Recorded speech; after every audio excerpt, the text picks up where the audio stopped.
Hello everyone, welcome back to my channel. Anisha this side. So आज हम discuss करेंगे UP TGT का paper 2021 का साइंस का ए सेट में डिस्कस कर रही हूँ। जो पेपर आपका परसों है 3 को साइंस का पेपर, तो उससे पहले एक बार लास्ट पेपर जो है उसको रिव्यू कर लेते हैं। 2021 वाले को विद सॉल्यूशन में कंप्लीट करवाऊंगी आपको।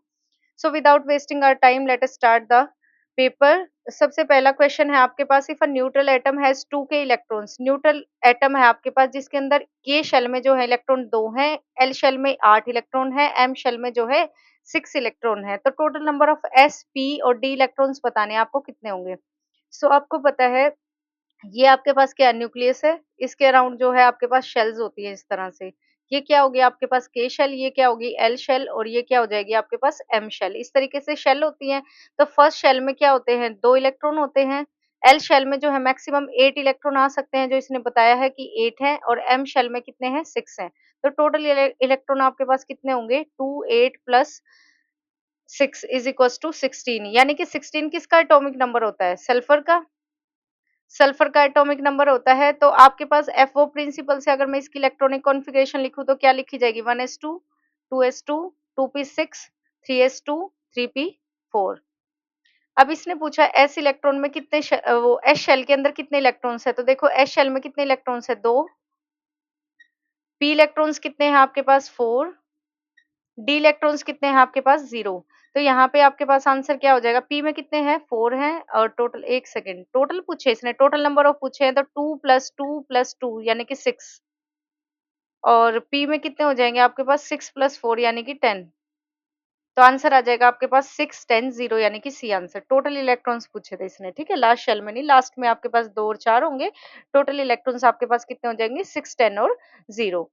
नेक्स्ट आपके पास which tri hydride has most thermal stability. Tri hydride का मतलब जो है आपके पास लास्ट जो है वो 3 आपके पास क्या होगा, उसका ऑक्सीडेशन नंबर होगा। तो 3 जो है आपके पास हाइड्राइड कनेक्ट है आपके पास, तो उसमें बताओ मैक्सिमम स्टेबिलिटी किसकी होगी। तो आप ये देख सकते हो, ये नाइट्रोजन फैमिली है पूरी, नाइट्रोजन फास्फोरस आर्सेनिक, ठीक है, ये सारी नाइट्रोजन फैमिली है आपके पास। तो यहाँ पर आपके पास अगर थर्मल स्टेबिलिटी की बात होती है तो थर्मल स्टेबिलिटी का ऑर्डर होता है NH3 की सबसे ज्यादा होगी, फिर PS3 की। डाउन द ग्रुप जो है थर्मल स्टेबिलिटी आपकी क्या होती है, डिक्रीज हो जाती है। क्यों डिक्रीज होती है, क्योंकि आपके पास जो है बॉन्ड स्ट्रेंथ आपकी कम हो जाती है, साइज बढ़ता है, न्यूक्लियस का जो इफेक्टिव न्यूक्लियस चार्ज है वो कम होता जाता है। तो डाउन द ग्रुप आपके पास क्या होता है, स्टेबिलिटी कम हो जाती है। Down the group stability decrease, ठीक है, डाउन द ग्रुप आपके पास स्टेबिलिटी क्या हो जाती है, डिक्रीज हो जाती है। तो इसका आंसर क्या हो जाएगा, सी। क्योंकि नाइट्रोजन जो है आपके पास सबसे छोटे साइज का है, और यहाँ पर आपके पास इफेक्टिव न्यूक्लियर चार्ज क्या होता है, मैक्सिमम होता है। नेक्स्ट है, a block is lying stationary on an inclined plane of coefficient of friction mu and angle theta if slowly, theta is slowly increase frictional force. बताओ आपके पास क्या होगा। तो आपके पास यहाँ पर देखो स्टेशनरी है, ये आपके पास है कोई भी बॉक्स स्टेशनरी है, ठीक है, स्टेशनरी है ये आपके पास कोई भी बॉक्स। तो यहाँ पर आपके पास कोफिशिएंट ऑफ फ्रिक्शन इन्होंने कितना दे दिया, म्यू। थीटा जो है स्लोली धीरे धीरे इस थीटा को क्या कर रहे हैं, ये आपके पास इंक्रीज कर रहे हैं। तो मैं ये बोल सकती हूँ कि डाउन द फोर्स आपके पास, ये 11th क्लास का टॉपिक है, क्योंकि टाइम कम है इसलिए ज्यादा एक्सप्लेन नहीं कर पा रही हूँ। mg साइन थीटा होता है, और इधर अगर हम देखते हैं तो यहाँ पर होता है mg साइन थीटा, ये वाला होता है कोस कंपोनेंट, हॉरिजॉन्टल कंपोनेंट कोस कंपोनेंट जो है आपके पास यहाँ पर हो जाएगा कोस कंपोनेंट, और ये क्या हो जाएगा, साइन कंपोनेंट। तो एफ मैक्सिमम जो होती है ये आपके पास 11th क्लास की 3rd यूनिट में आपको मिल जाएगा। एफ मैक्सिमम कितना होता है, म्यू एन होता है, और म्यू इंटू में एम जी कोस थीटा होता है। तो यहाँ पर आपके पास क्या हो जाएगा, देखो इफेक्टिव न्यूक्लियस अगर बात करती हूँ मैं, थीटा स्लोली आप इंक्रीज करोगे तो थीटा बढ़ेगा, तो थीटा बढ़ेगा तो एंगल बढ़ेगा, एंगल बढ़ेगा तो जो आपके पास एफ मैक्स है वो क्या हो जाएगा, डिक्रीज हो जाएगा। तो इसका आंसर आपके पास क्या हो जाएगा, इसका आंसर आपके पास हो जाएगा ए, ठीक है। थर्ड का आंसर आपके पास ए हो जाएगा। एक बार मैं चेक कर लेती हूँ, इसका आंसर ए ही है ना, आंसर की में, एक सेकंड प्लीज। थर्ड का आंसर ए, यस, ठीक है। तो ये आपके पास फॉर्मूला होता है, ये ध्यान रखना, ये 11th क्लास की बुक में आपको मिल जाएगा। ये डायरेक्ट आप लर्न भी कर सकते हो, क्योंकि इससे क्वेश्चन आ जाते हैं। थीटा बढ़ेगा तो एफ जो है वो डिक्रीज होगा, क्योंकि एंगल बढ़ेगा, कोस 90 क्या होता है, जीरो होता है ना कोस 90। तो कोस 90 जैसे मैक्सिमम की तरफ चला गया तो जीरो हो जाएगा, तो यानी कि कम होता चला जाएगा। Some postulate of atomic theory of matter are quoted below. मतलब जो आपके पास डाल्टन एटॉमिक थ्योरी थी, एटॉमिक थ्योरी किसने दी थी, डाल्टन ने दी थी। ये उसके पोस्टुलेट्स आपको दे रखे हैं, तो इसमें से आपको बताना है कि कौन से पोस्टुलेट जो है one of the above postulate was not part of Dalton atomic theory. इसमें से एक पोस्टुलेट आपका डाल्टन एटॉमिक थ्योरी का नहीं है, तो वो कौन सा नहीं है? The ultimate particle of a given pure substance called atoms are chemically alike. जो है जितने भी पार्टिकल आपके प्योर सब्सटेंस के होंगे, उसके कितने भी एटम होंगे, सारे पार्टिकल बिल्कुल सेम होंगे। बिल्कुल सही बात है। एटम्स के neither be created nor be destroyed. बिल्कुल सही बात है। एटम्स दो केमिकली आइडेंटिकल बट उनका वेट अलग होगा। नहीं, अभी तो इसने कहा है कि अगर सेम होंगे तो सेम ही होगा, हर तरह से सेम होगा, उनका वेट भी सेम होगा, उनका एटॉमिक नंबर भी सब कुछ सेम होगा, फिजिकली केमिकली। तो ये वाला पोस्टुलेट क्या होगा? गलत हो गया। तो इसका आंसर आ जाएगा C. Chemical reactions do not change nature of atom but cause their rearrangement. हाँ, बिल्कुल सही बात है। जब भी आप जो है एटम्स को रिएक्शन करवाते हो तो वो उनका नेचर चेंज नहीं करते। जैसे वाटर है, वाटर के अंदर हाइड्रोजन और ऑक्सीजन है, नेचर चेंज नहीं होता। यहाँ पर आपके पास हाइड्रोजन और ऑक्सीजन जो है वो सेम नेचर में रहेंगे, बस जो है रिएक्शन करके अलग से मॉलिक्यूल बना लेते हैं। जैसे कभी H2O बना लिया, कभी हाइड्रोनियम आयन बना लिया, कभी H पॉजिटिव बना लिया, लेकिन नेचर सेम रहेगा हाइड्रोजन का। तो इसका आंसर हो जाएगा आपके पास सी। नेक्स्ट है, out of following which compound does not show sp3 hybridization. ठीक है, हाइब्रिडाइजेशन के लिए आपको क्या चेक करना है? सिंपली सिग्मा बॉन्ड चेक कर लो। जैसे CH4 है, CH4 के अंदर अगर मैं बात करती हूँ तो सिग्मा बॉन्ड कितने हो जाएंगे? 4 हाइड्रोजन से कनेक्ट है तो सिग्मा बॉन्ड होते हैं सिंगल बॉन्ड। सिग्मा आप सिंगल बॉन्ड से चेक कर लो तो कितने हो गए आपके पास? 4। अगर पाई बॉन्ड की बात करूं, डबल बॉन्ड जो है इसमें कितने हैं? 0 है। तो यहाँ पर पाई बॉन्ड आपके पास 0 है, तो यहाँ पर आपके पास सीधा क्या हो जाएगी? sp3 hybridisation. तो ये करेक्ट हो गया। BF3 की बात करूँ तो BF3 में आपके पास सिग्मा बॉन्ड कितने हो गए? 3 हो गए, क्योंकि सिंगल बॉन्ड 3 से कनेक्टेड है। लोन पेयर यहाँ पे कोई नहीं है, तो यहाँ पे 3 है तो sp2 हो जाएगी, क्योंकि 2 p के और एक s का। NH3 की अगर बात करती हूँ तो सिग्मा यहाँ भी 3 है, लेकिन यहाँ पर NH3 पे आपको पता होगा, जिसको भी स्ट्रक्चर NH3 की जो स्ट्रक्चर होती है उस पे यहाँ पर लोन पेयर होता है, तो लोन पेयर होता है तो लोन पेयर भी एक हो जाएगा।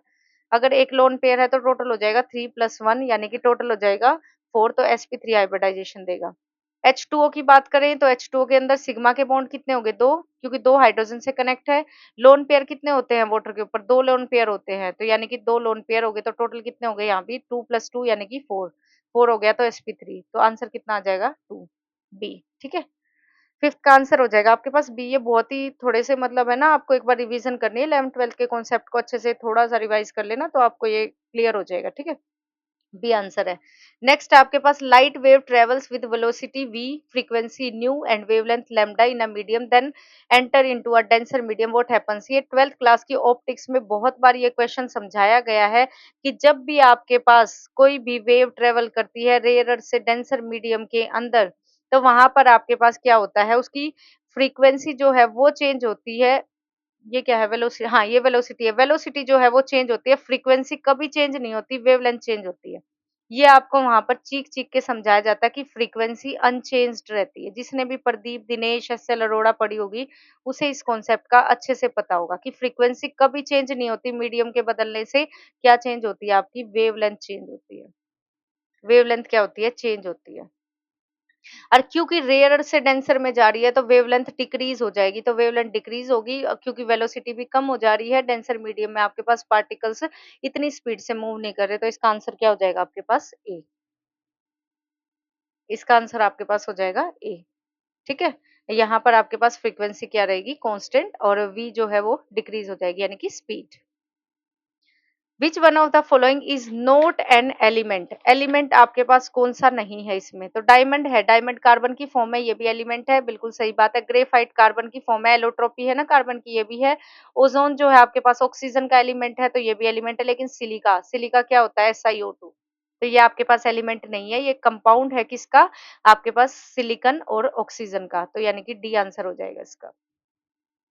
नेक्स्ट है हमारे पास, whose experiment showed that atoms have discrete energy level. अलग अलग एनर्जी लेवल्स हैं, तो ये किसने शो किया था? अब देखो आपके दिमाग में होगा बोहर, लेकिन बोहर ने क्या किया था? थ्योरेटिकल मॉडल दिया था, इसीलिए इसने उस कंफ्यूजन को दूर करने के लिए बोहर आपके पास ऑप्शन में ही नहीं दिया है, क्योंकि बोहर ने मॉडल दिया था। लेकिन अगर एक्सपेरिमेंट की बात करें तो ये एक्सपेरिमेंट किया था हर्ट्ज ने, फ्रैंक एंड हर्ट्ज, तो इसका आंसर हो जाएगा बी। इसने कहा था कि एटम्स जो है वो एनर्जी कंटिन्यूअसली एब्जॉर्ब नहीं करते, कुछ पैकेट्स की फॉर्म में एब्जॉर्ब करते हैं, उनके स्पेसिफिक जो है लेवल्स होते हैं एनर्जी के, तो यानी कि आपके पास एट का आंसर हो जाएगा बी। नेक्स्ट है न्यूटन्स लॉ ऑफ कूलिंग। ये पीजीटी में भी मैंने करवाया था डिटेल में, जो पीजीटी वाला सॉल्यूशन मैंने करवाया फिजिक्स का, कि न्यूटन लॉ ऑफ कूलिंग किसकी अप्रोक्सीमेट फॉर्म है, स्टीफन्स लॉ की है। क्यों? क्योंकि स्टीफन लॉ क्या होता है, P is equal to sigma area T की पावर 4 माइनस टी नॉट की पावर 4। ठीक है, अगर स्मॉल टेम्परेचर डिफरेंस के लिए बात करते हैं तो ये अप्रोक्सीमेटली जो है क्या हो जाता है आपके पास, डिफरेंशिएट करते तो 4 टी नोट की पावर क्यूब बाहर आके तो अंदर बचता टी माइनस टी नोट, जो कि आपके पास न्यूटन का कूलिंग लॉ ही क्या कहता है, D T T minus T note. तो उसी से अप्रोक्सीमेटली सेम हो जाता है ये, इसीलिए ये आपके पास क्या है, स्टीफन लॉ का फॉर्म है। तो इसका आंसर आ जाएगा B. Which of the following species can act as a Bronsted acid. ठीक है, तो यहाँ पर अगर ब्रोंस्टेड एसिड की बात करें तो ब्रोंस्टेड एसिड कौन होता है, ब्रोंस्टेड एसिड होता है जो एच पॉजिटिव दे दे। एच पॉजिटिव क्या करे, जो रिलीज करे, वो क्या होगा, ब्रोंस्टेड एसिड होगा, जो यानी कि एच पॉजिटिव दे दे। तो एच पॉजिटिव आपके पास कौन दे सकता है, एच पॉजिटिव आपके पास जो है वही एटम देगा ना जिसके पास आपके पास एच पॉजिटिव पहले से मतलब ज्यादा अमाउंट में जो है आपके पास प्रेजेंट होगा। तो यहाँ पर देखो, अगर के की बात करती हूँ तो ये कार्बोकेटाइन है, कार्बोकेटाइन है तो कार्बोकेटाइन है, तो इसका मतलब इस पे पहले ही पॉजिटिव चार्ज है, इसके पास इलेक्ट्रॉन है ही नहीं, तो ये क्या देगा, ये क्या प्रोटॉन देगा।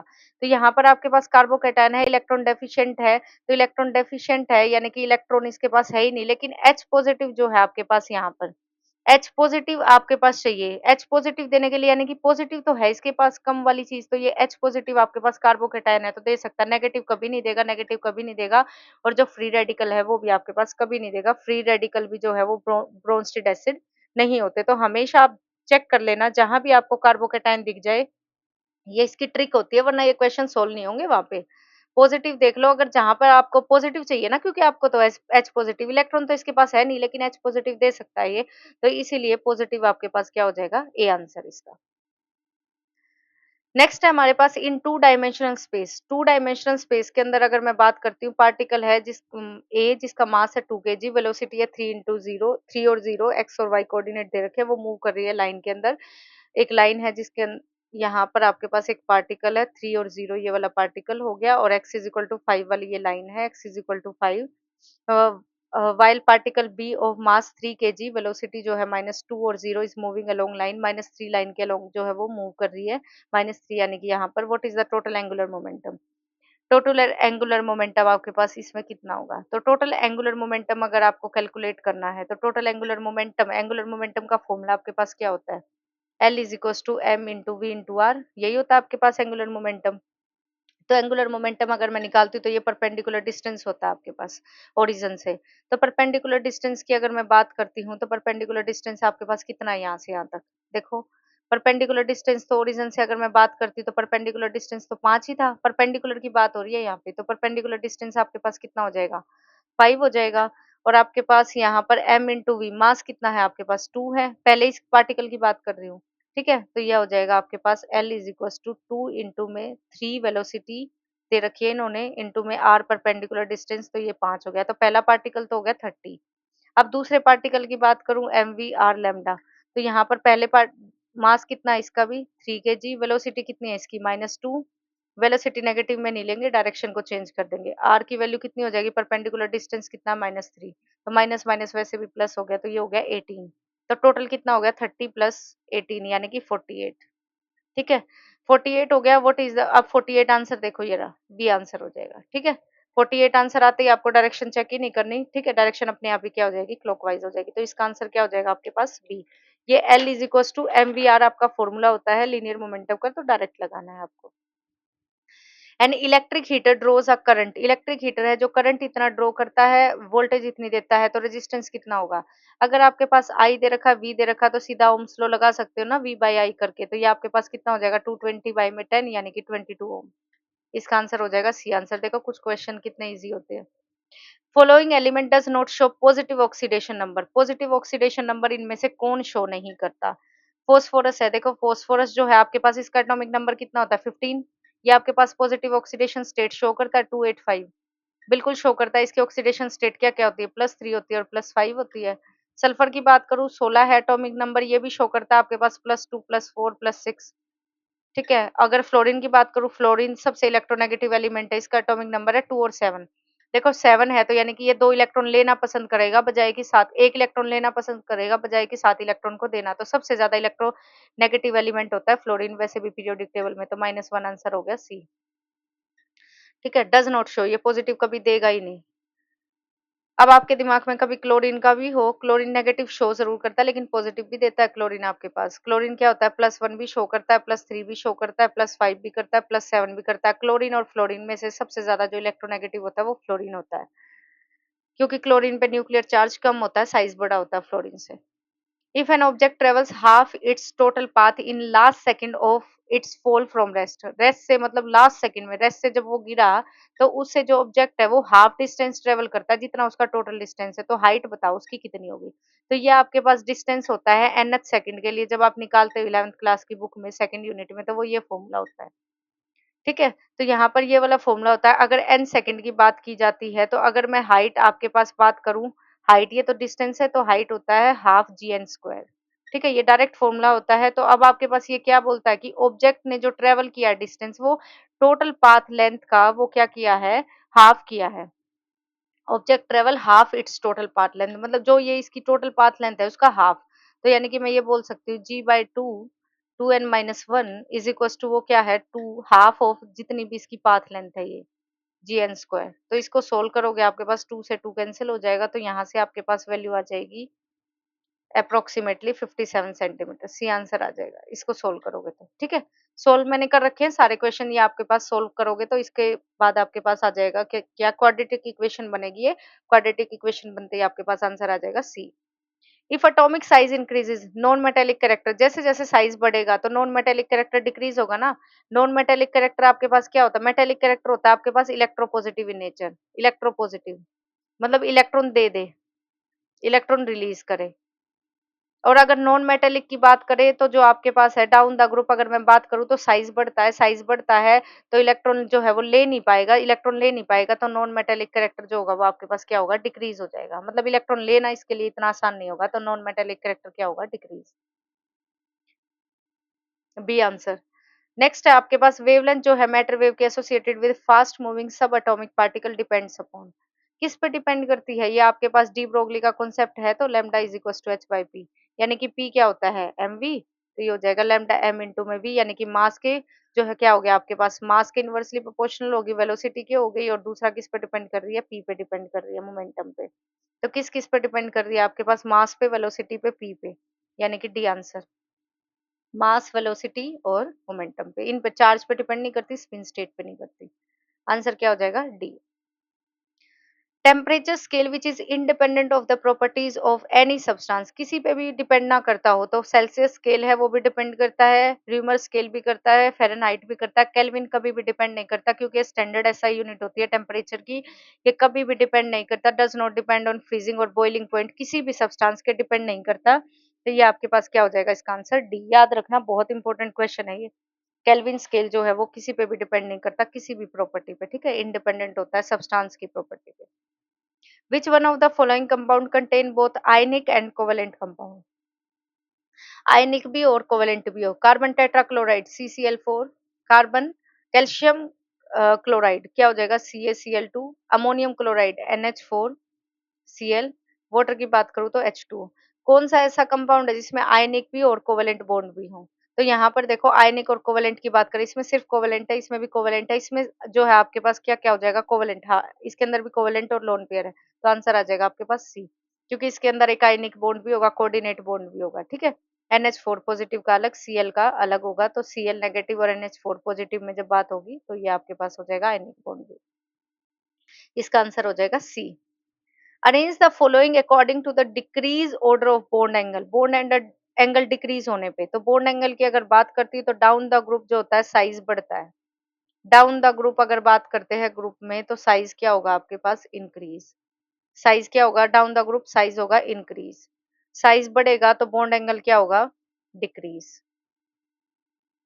हाइब्रिडाइजेशन भी क्या हो जाएगी, डिक्रीज हो जाएगी, तो बॉन्ड एंगल क्या होता है, डिक्रीज होगा। तो डाउन द ग्रुप देख लो आपके पास, डाउन द ग्रुप अगर बात करती हूँ तो मैं, ऑक्सीजन सबसे पहले आता है, ऑक्सीजन सबसे पहले ये आ गया, यही ऑप्शन है, उसके बाद सल्फर आएगा, फिर सिलीनियम आएगा, फिर टेल्यूरियम आएगा, डाउन द ग्रुप भी आंसर। तो ऐसे ट्रिकी क्वेश्चन है ये, ऐसे ट्रिक से पकड़ने पड़ेंगे, वैसे तो उलझ जाओगे इनमें। इसका आंसर क्या हो जाएगा, बी। और मुझे कमेंट सेक्शन में जरूर बताना भाई कौन पेपर देने जा रहा है और किसका कहाँ पे सेंटर आया, प्लीज। ठीक है, क्या पता हमारी मुलाकात हो जाए। The earth has mass m जो है, रेडियस r है इतना। और थोड़ा सा ना भाई टाइम का इशू है, क्योंकि थोड़ा मतलब मैं भी थोड़ा बिजी चल रही हूँ बहुत ज्यादा। ये मैंने सोल्व तो बहुत पहले कर लिया था, इवन 2016 वाला भी जो पेपर है ना, वो भी मैंने सोल्व करके रख रखा था कि मैं दोनों करवाऊंगी बहुत अच्छे से। लेकिन पिछले 10 दिनों से बहुत ही मतलब क्यों सा चला हुआ है, थोड़ा बिजी चल रही हूँ और मेरी तबीयत भी इतनी ठीक नहीं है। लेकिन इस पेपर का कोई मीनिंग नहीं बनता अगर मैं आज सोल्व नहीं कराती, तो इसीलिए मैं आज सोल्व करवा रही हूँ, क्योंकि परसों पेपर है। लास्ट ईयर का हमेशा पढ़ के जाना चाहिए, तो 2016 वाला मैं अभी नहीं करवा पाऊंगी, उसके लिए सॉरी। 2021 वाला भी मतलब एक पेपर भी हो जाए वो भी बहुत बड़ी बात है, तो इसीलिए लास्ट ईयर वाला तो हमेशा रिवाइज करके जाना चाहिए। नेक्स्ट है, the earth has mass m, radius r, if g is the acceleration due to gravity on the surface of earth. Value बताओ। हाइट आपके पास r/3 above the earth surface है, तो अबव द अर्थ सरफेस यानी कि ये radius है, इसके पास हाइट h पे है, तो आपके पास कितना क्या होगा, कितनी जो है आपके पास वैल्यू होगी जी की। तो जी की वैल्यू आपके पास डायरेक्ट निकालते हो एल्टीट्यूड पे, कितनी आती है, 1 - 2h/r। हाइट इसने कितनी कहा है, कितनी पुट कर दो, r/3। इसमें r/3 पुट कर दो, r/3 पुट करोगे तो जी डैश आ जाएगा आपके पास, g/3। आंसर आ गया सी। ठीक है, इसका आंसर आ जाएगा सी। अब किसी के मन में ये डाउट ना हो कि पेपर में जैसे काफी बार क्या होता है, वो एक अप्रोक्सीमेशन वाला भी है 6th यूनिट में, 11th क्लास की हाइट वो रिड्यूस करके, तो उसको मत यूज करना। ठीक है, फॉर्मूला वो हाइट जब बहुत कम होती है तब यूज किया जाता है डायरेक्ट ये वाला फॉर्मूला। जो आपके दिमाग में कभी कई बार ये वाला होता है ना, तो आप ये वाला पुट कर दो, तो ये पुट नहीं करना। ठीक है, ये हाइट की अप्रोक्सीमेशन के लिए होता है, एक्चुअल फॉर्मूला ये होता है। और अगर डेप्थ पे बात करें तो डेप्थ वाला भी मैं आपको बता देती हूँ, वो शायद होता है G dash is equal to g1 - 2h की जगह डी आता है वहां पे, जितनी डेप्थ होती है, तो डेप्थ में पूछे तो ये यूज होगा। ठीक है, और सेंटर पे पूछे तो डी और आर दोनों इक्वल हो जाते हैं, तो जी डैश जो है वो आपके पास कितनी हो जाती है, सेंटर पे 0 हो जाएगी, 1 - 1 0 हो जाएगा। ठीक है, नेक्स्ट है, ethyl bromide on treatment with silver cyanide. Silver cyanide के साथ में यानी कि AgCN के साथ में ट्रीट करना किसको, इथाइल ब्रोमाइड को। इथाइल ब्रोमाइड CH3CH2 ब्रोमाइड, तो क्या बनेगा बताओ। यहाँ पर आपके पास CH3CH2 CH3CH2 और यहाँ पर आ जाएगा NC, NC प्लस में AgBr। अब आपको यहाँ पे कंफ्यूजन पता क्या होगी, बस एक यही कंफ्यूजन है ये वाली। देखो बाकी तो आपको पता लग जाएगा, इन दोनों में से एक ऑप्शन है। लेकिन हमेशा जो है ना आपके पास, कभी भी अगर KCN के साथ में रिएक्शन करवाते हैं तो याद रखना, अगर KCN के साथ रिएक्शन होती है तो फॉर्म होता है R और CN, मतलब C की तरफ से अटैक होता है। लेकिन अगर AgCN के साथ रिएक्शन होती है ना, तो हमेशा RNC बनता है। ये रिएक्शन आपके पास ऑर्गेनिक में बताई जाती है आपको, तो क्योंकि AgCN था इसीलिए NC बना है। बस यही खेल था, देखो इसका सी आंसर हो गया। ठीक है, सी जो है सिल्वर के साथ स्ट्रांगली अटैच रहता है, ये ध्यान रखना, इसीलिए जो है सी की तरफ से नहीं अटैक होता, एन की तरफ से होता है। वेस्पर थ्योरी से जो रिपल्सिव इंटरेक्शन है इलेक्ट्रॉनिक पेयर में, ये भी वहां पे वही चीख चीख के बताया जाता है कि हमेशा लोन पेयर रिपल्शन सबसे ज्यादा होती है, फिर लोन पेयर बॉन्ड पेयर, फिर बॉन्ड पेयर बॉन्ड पेयर। तो देख लो कहाँ पे लोन पेयर सबसे ज्यादा, फिर lone pair bond pair, B answer. Next है आपके पास, a person of height 2 metre, एक पर्सन है जिसकी हाइट है 2 metre, stands in front of plane mirror, plane mirror के आगे खड़ा है वो। ठीक है, 2 मीटर की उसकी हाइट है, उसकी वर्टिकल हाइट कितनी हो मिरर की कि उसे अपनी पूरी इमेज दिख जाए। तो ये आपको बताया जाता है कि हमेशा पर्सन की हाइट से हाफ कर दो, जितनी उसकी हाइट है उससे हाफ होनी चाहिए। तो हाइट कितनी है उसकी, 2 है, तो 2/2 1। ठीक है, ये 10th क्लास में पढ़ाया जाता है कि हमेशा हाइट कितनी होनी चाहिए, हाफ होनी चाहिए, तब आपको पूरी इमेज दिख जाएगी। तो इसका आंसर होगा B. What will be the mass of 3.2 gram atoms of oxygen. 3.2 gram of oxygen का मास आपसे पूछा है, तो 1 ग्राम किसके इक्वल हो जाएगा, 1 ग्राम हो जाएगा उसके एटॉमिक नंबर के इक्वल, यानी कि 16 के। तो अगर आपसे बात की जाए 3.2 ग्राम की, तो 3.2 इंटू में 16 यानी कि 51.2 ग्राम हो गया।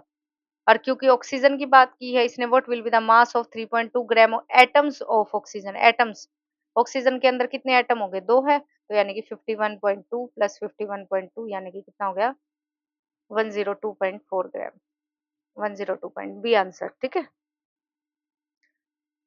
नेक्स्ट है आपके पास, AC voltage 50 hertz is applied to the ends of the choke of L is equal to this, what current will flow through it. तो ये आपके पास कौन सा सर्किट बन गया, फ्रीक्वेंसी है, एल है आपके पास, इंडक्टिव सर्किट है, तो इंडक्टिव सर्किट में अगर बात करते हो तो इंडक्टिव रिएक्टेंस आ जाएगी। इंडक्टिव रिएक्टेंस कितनी होती है, 2 पाई आपके पास न्यू इंटू में एल। तो ये आपके पास हो जाएगी, 4th यूनिट का है 12th क्लास का। ठीक है, इलेक्ट्रोमैग्नेटिक इंडक्शन, तो ये हो जाएगा 2 पाई, इंटू में फ्रीक्वेंसी कितनी है 50, इंटू में 2 यानी कि 200 हर्ट्ज, 200 पाई इंटू में ओम हो जाएगा। और पूछा क्या है इन्होंने, करंट, तो करंट कितना हो जाएगा, I is equal to V by are.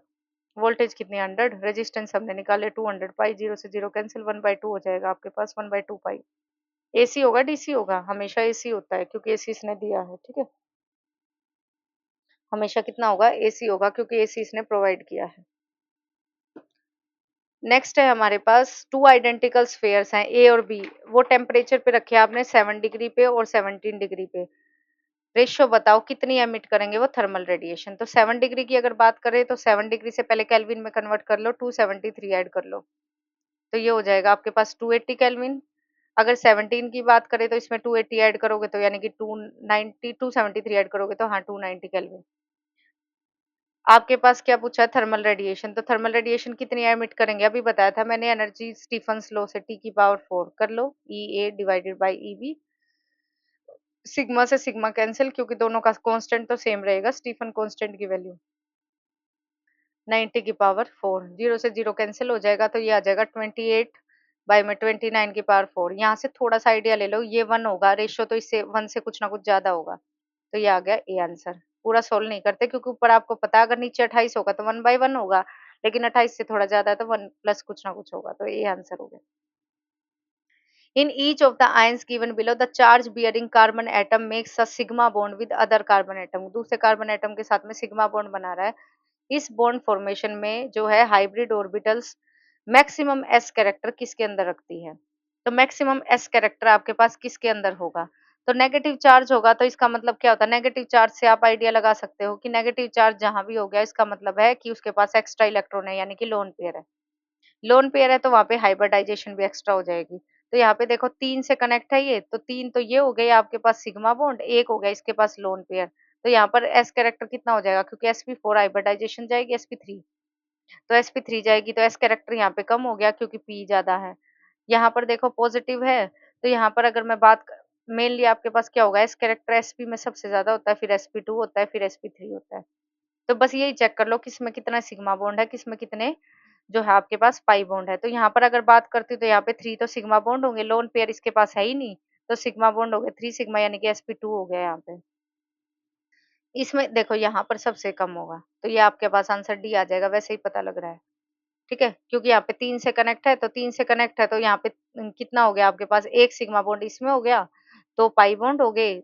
अगर आपके पास बात करती हूँ मैं ट्रिपल बॉन्ड में, तो ट्रिपल बॉन्ड के अंदर होता है 1 सिग्मा और 2 पाई बॉन्ड, याद रखना, ये पढ़ाया भी जाता है आपको। तो यहाँ पे सिग्मा बॉन्ड सबसे कम है, यानी कि यहाँ पे sp हाइब्रिडाइजेशन है, और sp हाइब्रिडाइजेशन है तो आपके पास क्या हो जाएगा, और एक नेगेटिव का लोन पेयर हो गया, तो लोन पेयर हो गया, और एक हो गया आपके पास सिग्मा बॉन्ड, एक सिग्मा बॉन्ड और एक लोन पेयर का, तो दोनों मिलके हो गया टोटल 2, यानी कि sp हाइब्रिडाइजेशन होगी, तो sp hybridization D answer, maximum S correct. यहाँ पर इक्वेशन दे रखी है आपके पास एंगुलर मोमेंटम की इतनी, डायमेंशंस बताओ पॉसिबल कितनी होगी अल्फा बीटा गामा की। एल दे रखा है आपके पास alpha beta minus gamma by में टाइम इनटू में वेलोसिटी, ठीक है। अब आपके पास जो है मोमेंटम, ये वाला आपके पास, क्योंकि मोमेंटम का फॉर्मूला आपके पास क्या होता है, मोमेंटम है तो ये पी है, पी है, अगर एंगुलर मोमेंटम है तो एल है, ठीक है, ये एंगुलर मोमेंटम है तो क्या है, एल है। अब ये एल है आपके पास और ये डायमेंशन दे रखी है, इसने पूछा है अल्फा बीटा गामा की क्या डायमेंशन होगी, तो एल की डायमेंशन क्या होती है, टी इंटू में आर, अभी बताया था, यानी कि एम वी आर फॉर्मूला। तो इसकी डायमेंशन लिख लो M L T minus one, और ये हो जाएगा L2, तो ये L2 हो जाएगा T-1, ठीक है, ये मैंने डायमेंशन यहाँ पे लिख दिया, आर की होगी एक और एल, ठीक है। तो ये वाली डायमेंशन होगी, और वेलोसिटी की डायमेंशन की अगर बात करूँ तो वेलोसिटी की हो जाएगी LT-1, तो इसकी डायमेंशन कितनी होगी, इसको एक्स मान लो, तो इसको इधर लेके आओगे तो ये डायमेंशन आपके पास निकल जाएगी एम इंटू एल, तो ये आपके पास आ जाएगी, गामा की वैल्यू आ जाएगी एम इंटू में एल, और इसकी आ जाएगी एम अल्फा की, और ये हो जाएगी आपके पास एल। इसको सोल्व करोगे तो आपके पास आ जाएगी ये वैल्यू, कौन सा ऑप्शन पिक हो रहा है आपके पास, बी, ठीक है। सिर्फ आपको डायमेंशन इधर उधर करनी है, मैथ्स लगाना है। In a potentiometer circuit shown, EMF जो है ई को बैलेंस किया गया है सी पॉइंट पे, 40 सेंटीमीटर है जो कि एंड बी से ए बी वायर है, ये आपके पास पोटेंशियोमीटर वाला कॉन्सेप्ट है। रेजिस्टेंस दे रखा है 4 ओम, तो पोटेंशियल डिफरेंस जो है क्रॉस द रजिस्टर आपको निकाला है, ईएमएफ आप बताओ कितनी होगी, ठीक है। तो यहाँ पर अगर मैं फॉर्मूला निकालती हूँ तो आपके पास पोटेंशियोमीटर में जो है पोटेंशियल ग्रेडियंट निकाल लेते हैं पहले। पोटेंशियल ग्रेडियंट निकालने के लिए V क्या होता है, पहले IR होता है। तो I कितना दे दिया आपके पास, I कितना है, I आपके पास निकालना पड़ेगा क्योंकि आपके पास ये दे रखा रेजिस्टेंस। तो I कितना आ जाएगा, I आ जाएगा V बाई आर। करो वोल्टेज कितनी है आपके पास, वोल्टेज वोल्टेज वोल्टेज वोल्टेज कितनी है, 1 वोल्ट, यानी कि 1 बाई में 200 करोगे तो I आ जाएगा आपके पास 0.005 एम्पियर। तो 0.005 एम्पियर हो गया। रेजिस्टेंस कितना दे दिया, 4 ओम, यानी कि 0.02 वोल्ट आ गया आपके पास वोल्टेज, जो कि इस रेजिस्टेंस के अक्रॉस पास होगी। तो पोटेंशियल ग्रेडियंट की अगर बात करूं तो वो कितना होगा, 0.02, और नीचे लेंथ कितनी है, 100, 100 लेंथ में जाएगा तो 100 से डिवाइड होगा, 0.0002 वोल्ट पर सेंटीमीटर। अब आपको निकालना क्या है, ईएमएफ। ईएमएफ क्या होती है, ये आपके पास पोटेंशियोमीटर में फॉर्मूला है। देखो वहां पर तो आपको लगता है कि कुछ यूज नहीं है, के इंटू में एसी, पोटेंशियल ग्रेडियंट आपने निकाल लिया, 0.002 हो गया। और यहाँ पर आपके पास लेंथ कितनी हो जाएगी इसकी, ए से सी तक का डिस्टेंस, यानी कि 60। तो 60 से मल्टीप्लाई कर दो, ये हो जाएगा आपके पास 12 मिली वोल्ट। ए आंसर, ठीक है। नेक्स्ट है रेशियो स्पेसिफिक चार्ज का प्रोटॉन एंड अल्फा पार्टिकल। तो प्रोटॉन और अल्फा पार्टिकल क्या होता है, हीलियम 2 इंटू में 4, ठीक है। इसमें प्रोटॉन का और जो अल्फा पार्टिकल का रेशियो का चार्ज लोगे तो प्रोटॉन में कितने होते हैं आपके पास चार्ज, प्रोटॉन में 1 इलेक्ट्रॉन, अल्फा पार्टिकल में कितने इलेक्ट्रॉन है, 2, यानी कि 2 इलेक्ट्रॉन। तो ये 1:2 हो गया, आंसर आ गया बी। 4 क्वांटम नंबर्स बताओ लास्ट इलेक्ट्रॉन के सोडियम एटम में। सोडियम का एटॉमिक नंबर 11, तो सोडियम की इलेक्ट्रॉनिक कॉन्फ़िगरेशन लिख लो, 1s2 2s2 2p6 3s1। Last में पूछा तो लास्ट में s की वैल्यू कितनी होगी, 1। s की वैल्यू 1 होगी, n की वैल्यू 3, तो n की वैल्यू 3 इसमें भी है इसमें भी है। l की वैल्यू कितनी होती है, इसमें 0 होती है, तो यहाँ पे आपके पास देखो 0 आ गया। l की वैल्यू और किसी में 0 नहीं है, तो ए आंसर। क्वांटम नंबर का कॉन्सेप्ट था ये केमिस्ट्री का। Which of these can be fuel, fuel किसको यूज किया जा सकता है न्यूक्लियर फिजन रिएक्टर के अंदर। तो न्यूक्लियर फिजन रिएक्टर के अंदर अगर फ्यूल की बात की जाती है तो जो थ्योरियम होता है आपके पास वो दोनों की तरह यूज किया जाता है, थ्योरियम।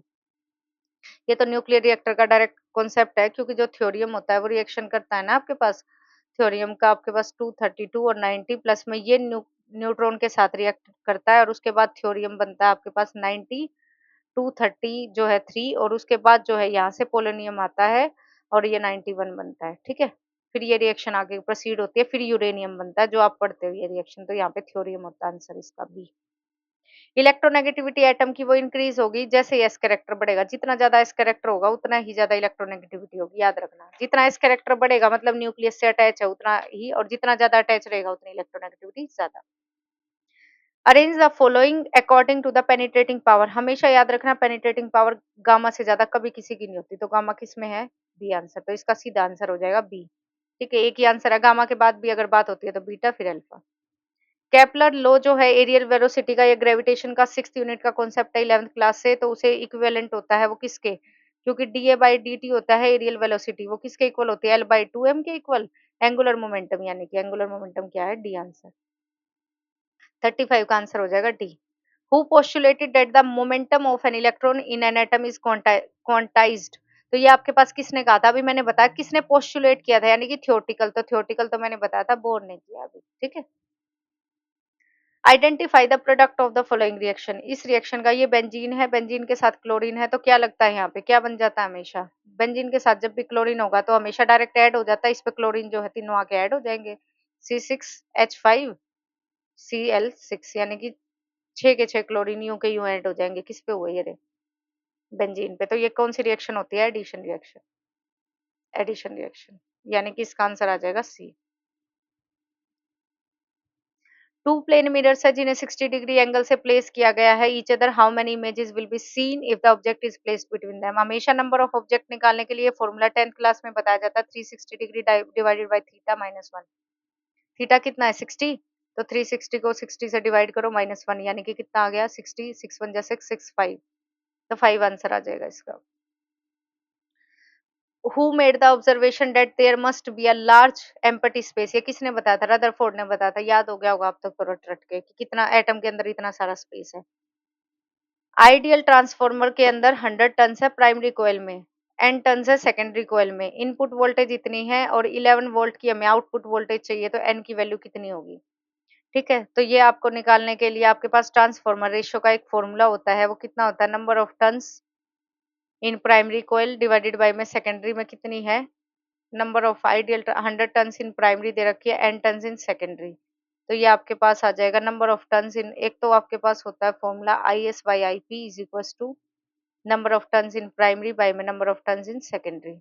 और अगर हमसे पूछा जाए वोल्टेज में, तो वोल्टेज में फॉर्मूला होता है VS/VP is equal to NS/NP। अब इसने क्या दे रखा, हमें वोल्टेज दे रखी है, तो हम यूज करेंगे ये वाला फॉर्मूला। सेकेंडरी में कितनी है, N डिवाइडेड बाय प्राइमरी में कितनी है, 100। सेकेंडरी में वोल्टेज कितनी है, इफ द इनपुट इनपुट इतनी है तो ये प्राइमरी की है, सेकेंडरी में हमें चाहिए 11 वोल्ट बाय में 220। सोल्व कर लो इसको, तो आंसर आ जाएगा आपके पास N is equal to 5। B answer. याद रखना ये दोनों फॉर्मूला, करंट गिवन हो तो ये यूज होता है, वोल्टेज गिवन हो तो ये यूज होता है, ठीक है, ट्रांसफॉर्मर का है। रिफ्रैक्टिव इंडेक्स ग्लास का इतना, तो स्पीड ऑफ लाइट, ये तो सिंपल फॉर्मूला। रिफ्रैक्टिव इंडेक्स क्या होता है, एयर में कितनी स्पीड है बाय में वेलोसिटी, जितनी मीडियम में स्पीड है। तो यहाँ पे आप निकालोगे तो ये आपके पास आंसर आ जाएगा डी। सी लिख लो, 3 × 10⁻⁸ मीटर पर सेकेंड। और वी जो है आपको निकालनी है 1.5, इधर रख दो, इसको सोल्व कर लेना, वी निकालनी है।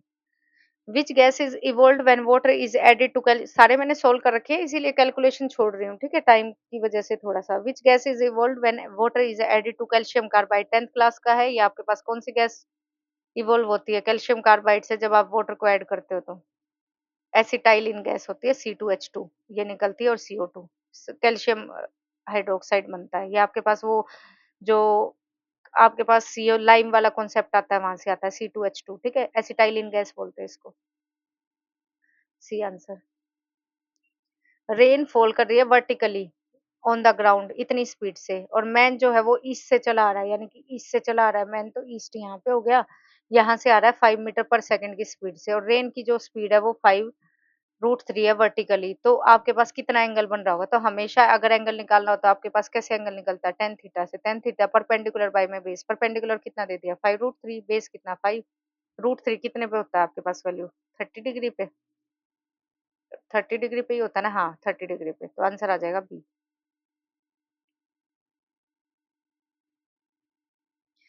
Transmission of heat by molecular collision, जब भी मोलिकुलर कोलिजन होते हैं, आपस में कोलिजन होते हैं, तो हमेशा कंडक्शन होता है।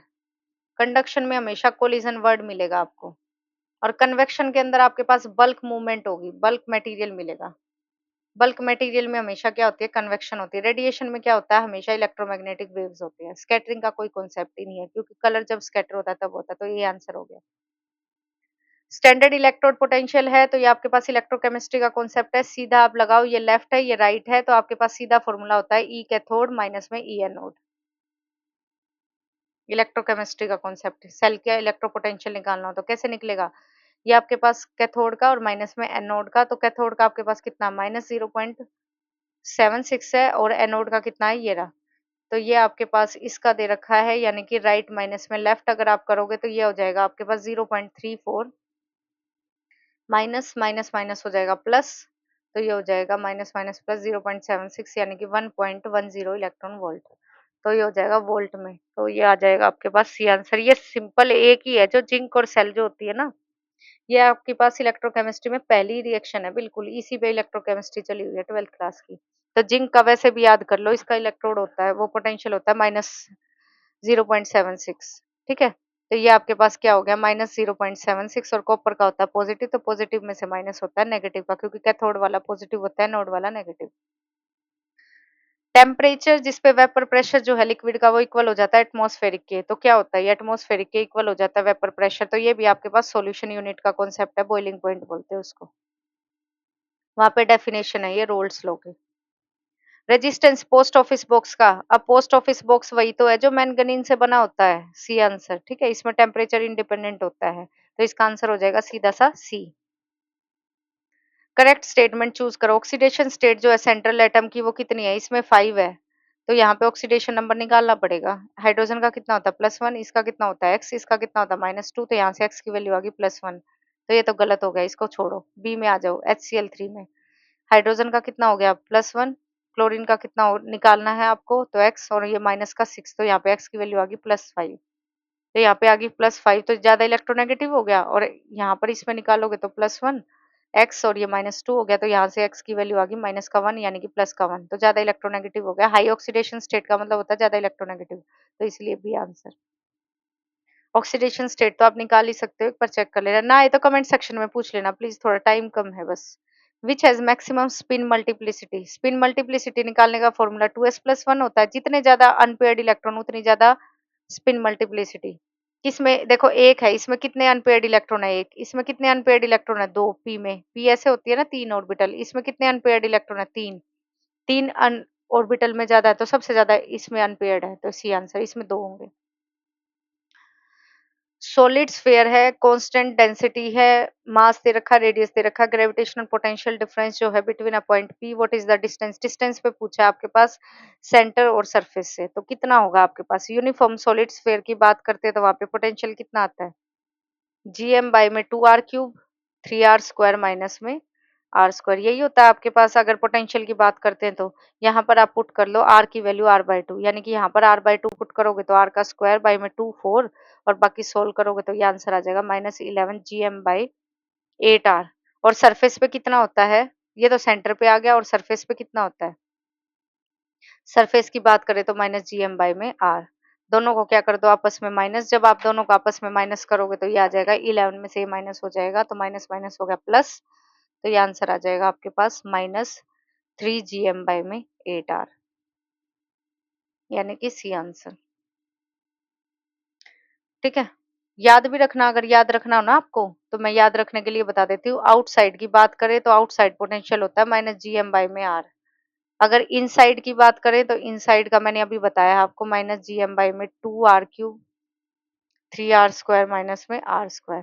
अगर सरफेस पे बात करें तो -GM/r, क्योंकि आर आर के इक्वल हो जाता है सरफेस पे। तीन फॉर्मूले याद कर लेना, सॉल्व हो जाएगा क्वेश्चन, फिर सिंपल मैथ है। Among the chemical reactions given below identify the double displacement, तो डबल डिस्प्लेसमेंट यहाँ से तो इजीली पिक कर सकते हो, जिसमें एक एटम दूसरे को रिप्लेस करता हो, तो डबल डिस्प्लेसमेंट का मतलब है ए बी प्लस में सी डी बने, क्या ए सी बने प्लस में ए सी बने, या ए डी बने, जो भी बने, ए डी बन गया प्लस में बी सी।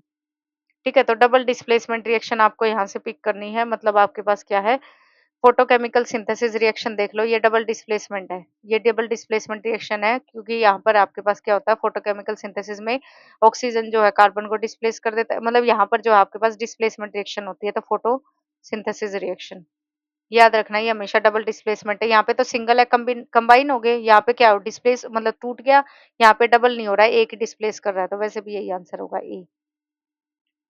फोटोसिंथेसिस रिएक्शन जो है आपके पास डबल डिस्प्लेसमेंट में आ जाती है, वैसे ये टोटल प्योर डबल डिस्प्लेसमेंट नहीं है, लेकिन फिर भी काउंट होती है यहाँ पे, क्योंकि बाकी ऑप्शन नहीं उठा रहे बात को।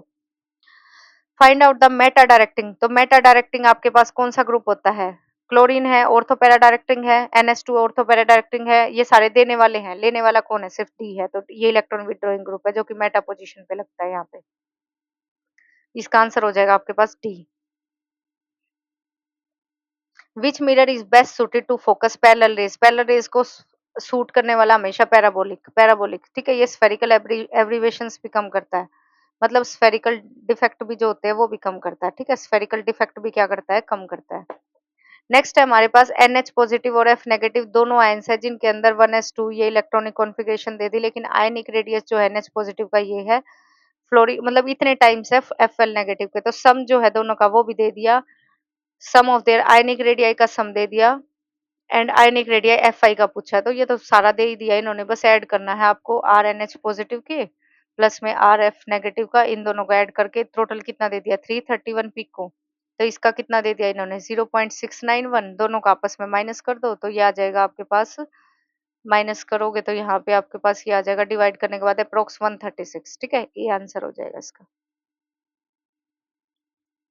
स्पेसिफिक हीट बताओ कांस्टेंट प्रेशर पे वो क्यों ज्यादा होती है, कांस्टेंट प्रेशर पे क्योंकि गैस जो है वो आपकी एक्सपेंड हो जाती है, प्रेशर जब आपने कांस्टेंट कर दिया ना तो गैस एक्सपेंड हो सकती है और वो एक्सटर्नल वर्क भी कर सकती है, तो देख लो कौन सा ऑप्शन है यहाँ पे, external work can be done, बिल्कुल ए आंसर हो जाएगा, क्योंकि जब आपके पास प्रेशर कांस्टेंट हो जाता है ना तो प्रेशर ही तो कांस्टेंट है, लेकिन गैस आपके पास एक्सपेंड कर सकती है और वो एक्स्ट्रा वर्क भी कर सकती है, तो आपके पास ए आंसर हो जाएगा। एडियाबेटिक प्रोसेस के लिए फर्स्ट लॉ ऑफ थर्मोडायनेमिक्स क्या हो जाएगा, फर्स्ट लॉ क्या होता है, D Q is equal to D U plus D W, adiabatic process में डी क्यू को क्या करते हो, जीरो, तो यानी कि D U is equal to minus D W. D U is equal to minus D W, यानी कि आपके पास आंसर क्या हो जाएगा इसका, C. Following D block element does not show variable valency. Variable valency इसमें कौन शो नहीं करता, कॉपर अभी बताया था, मैंगनीज भी करता है, एफ भी करता है, जिंक नहीं करता भाई। B answer, zinc variable valency show नहीं करता, ठीक है, क्योंकि वेरिएबल वैलेंसी के लिए आपके पास n-1 डी इलेक्ट्रॉन होने चाहिए, जो कि जिंक के पास नहीं होते हैं। जिंक हमेशा मोस्टली जो है टू पॉजिटिव स्टेट शो करता है।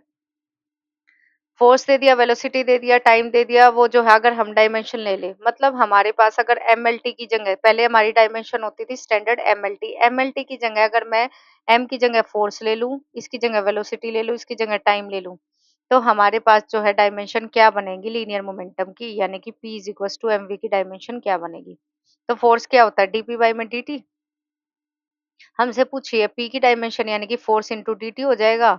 हमें स्टैंडर्ड यूनिट में लेके आना है, इसीलिए मैं एफ की फॉर्म में लेके आई हूँ, क्योंकि इन्होंने कहा एफ मानना है इसको, तो एफ इंटू में टी। क्या आंसर आ गया, बी। क्योंकि अब की बार हम इसे एम में नहीं तोड़ सकते, ठीक है, एम में इसलिए नहीं तोड़ सकते, इन्होंने कहा स्टैंडर्ड हमें फोर्स माननी है, तो इसीलिए मैंने कनेक्ट किया इसको। एक सेकंड में पानी पी लूंगा।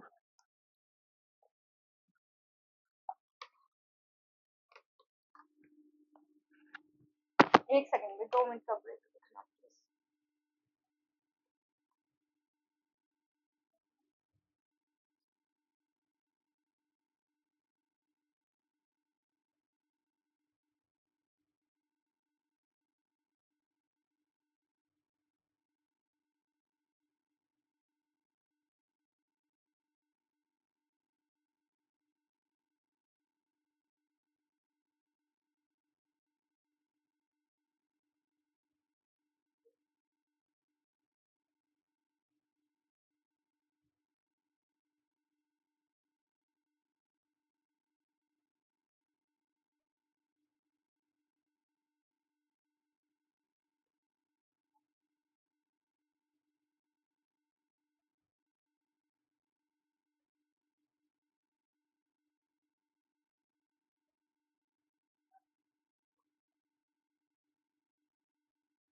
हाँ जी, नेक्स्ट क्वेश्चन करते हैं।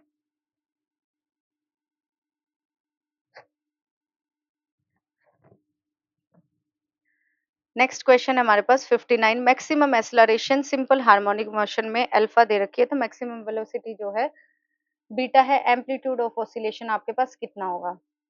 एम्पलीट्यूड ऑफ ऑसिलेशन निकालना है, वी मैक्स कितना होता है मैक्सिमम स्टेट पे, ओमेगा इंटू ए होता है, दोनों फॉर्मूले याद रख लेना, कहीं ना कहीं जरूर काम आने हैं। एक्सेलरेशन की बात करें तो ओमेगा स्क्वायर इंटू में ए होता है एक्सट्रीम पोजीशन पे, ठीक है। यहाँ पर हमारे पास इन्होंने पूछा है अल्फा और बीटा कितना होगा, तो बीटा आपके पास कितना होता है, बीटा हो गया आपके पास वी मैक्स हो गया ओमेगा इंटू ए, और अल्फा मैक्स की बात करूँ तो ओमेगा स्क्वायर इंटू में ए एम्पलीट्यूड। तो ये अल्फा मैक्स यहाँ से निकालूंगी, अल्फा लिख लो इसको, अल्फा, क्योंकि इन्होंने नाम नोटेशन बदल दी ना, वेलोसिटी की जो है इन्होंने बीटा दे दी, तो यानी कि बीटा हो गया ओमेगा ए, और ये आपके पास अल्फा हो गया ओमेगा स्क्वायर इंटू में ए। ये हो गया आपके पास नोटेशन, ठीक है। अब यहाँ से दोनों को सॉर्ट करोगे तो एम्पलीट्यूड निकालना है, यानी कि ए की वैल्यू निकालनी है, तो दोनों इक्वेशन को सोल्व करोगे तो ए की वैल्यू आ जाएगी बीटा स्क्वायर बाय अल्फा, यानी कि ए आंसर हो जाएगा इसका। ठीक है, ये आपके पास 11th क्लास में है, लास्ट यूनिट में ऑसिलेशन वाले में। डायरेक्ट फॉर्मूला याद रख लेना जो मैंने बताया है यहाँ पे। इन्होंने वेलोसिटी को बीटा से डिनोट किया था और एक्सेलरेशन को अल्फा से, इसीलिए मैंने इस तरह से डिनोट कर दिया। वाई यूजुअली कोवेलेंट कंपाउंड जो होते हैं उनका लो मेल्टिंग और बॉइलिंग पॉइंट क्यों होता है? लो मेल्टिंग और बॉइलिंग पॉइंट क्यों होता है उनका? क्योंकि उनके अंदर weak van der Waals forces होती हैं, तो इसका आंसर हो जाएगा बी, याद रखना। विच of the following is incorrect statement? Incorrect कौन सी स्टेटमेंट है? बोर मॉडल जो है फेज स्पेक्ट्रा भाई बिल्कुल एक्सप्लेन नहीं कर पाया था, हाइड्रोजन का स्पेक्ट्रा के अलावा किसी और का एक्सप्लेन ही नहीं कर पाया, गलत। बोहर एटॉमिक मॉडल जीमन इफेक्ट बिल्कुल नहीं कर पाया था, तो ये भी सही है, मतलब इनकी बात बिल्कुल करेक्ट है। बोहर एटॉमिक मॉडल जो है स्टार्क इफेक्ट भी नहीं कर पाया था, बिल्कुल सही बात है। जीमन इफेक्ट होता है इलेक्ट्रिक फील्ड की प्रेजेंस में, स्टार्क इफेक्ट होता है मैग्नेटिक फील्ड की प्रेजेंस में, तो दोनों जो है इफेक्ट जो है एक्सप्लेन नहीं कर पाया था। बोहर एटॉमिक मॉडल इलेक्ट्रॉन को पार्टिकल की तरह ट्रीट किया था और वेव की तरह नहीं भाई। Treats electron as a particle and as a wave, दोनों नहीं किया था, ड्यूअल नेचर बाद में हुआ था, ब्रोगली ने जो है उसको क्लियर किया था, डी ब्रोगली ने। तो ये कॉन्सेप्ट क्या है? गलत है, तो डी आंसर होगा इसका। ये गलत वाले ऑप्शन है ना, कई बार पिक करने में बड़ा कंफ्यूज करते हैं। पीएन जंक्शन को रिवर्स बायस कर दोगे तो डिप्लीशन लेयर बढ़ जाती है ना, वहां पे याद हो गया होगा ये तो अब तक, बढ़ जाती है, ये answer. Which one is optically active? Optically active वो होता है जो कि आपके पास चारों तरफ जो है कायरल कार्बन जो है, ऑप्टिकली एक्टिव के लिए कायरल कार्बन होना चाहिए, कायरल कार्बन। अकायरल कार्बन का मतलब है चारों तरफ अलग अलग ग्रुप अटैच होने चाहिए, मतलब ये चारों अलग होने चाहिए, तो ये चारों अलग देख लो आपके पास किस में है। 3 क्लोरो प्रोपेनोइक एसिड इसमें है, 3 क्लोरो प्रोपेनोइक एसिड, देखो तीनों अलग हैं, बाकी में सेम सेम हो जाएंगे, आप करके देख लेना, तो आंसर आ जाएगा इसका बी। एक बार मैं फिर भी चेक कर लेती हूँ, ऐसे क्वेश्चंस में थोड़ा कंफ्यूजन हो जाती है। 63 का बी, सॉरी बी, 63 का बी या सी? सी है भाई इसका आंसर, 1 मिनट चेक ही कर लेती हूँ। प्रोपेनोइक एसिड को लिखोगे तो आप ये क्या हो जाएगा, CH3 CH2 COH, COH, यानी कि एक अलग हो गया और यहाँ पे जो है आपके पास CH2 हो जाएगा, तो यानी कि दो आपके पास हाइड्रोजन हो गए सेम, तो ये तो नहीं होगा। 3 क्लोरो में बात करते हैं तो 3 क्लोरो प्रोपेनोइक में CH2 COH 1 2 3, तो यहाँ पे क्लोरीन लगा दो। तो यहाँ पर भी देखो इस वाले कार्बन से भी आप देखोगे तो दो हाइड्रोजन सेम अटैच है, इससे भी दो सेम अटैच है, तो यहाँ पर भी इस वाले कार्बन पे जो है दो कार्बन ये अटैच हो गया, एक ये अटैच हो गया, तो यहाँ भी नहीं बात बनेगी, यहाँ भी सेम हो गया। 2 क्लोरो प्रोपेनोइक में देख लेते हैं एक बार करके, तो 2 क्लोरो में करोगे तो CH2 CH, दूसरी पोजीशन पे Cl हो गया, COH। देखो अब इस कार्बन पे यहाँ पे O हो गया एक पे और एक पे OH हो जाएगा, एक पे हाइड्रोजन हो जाएगा, एक पे Cl हो जाएगा, तो ये वाला हो जाएगा सी, आंसर है भाई इसका।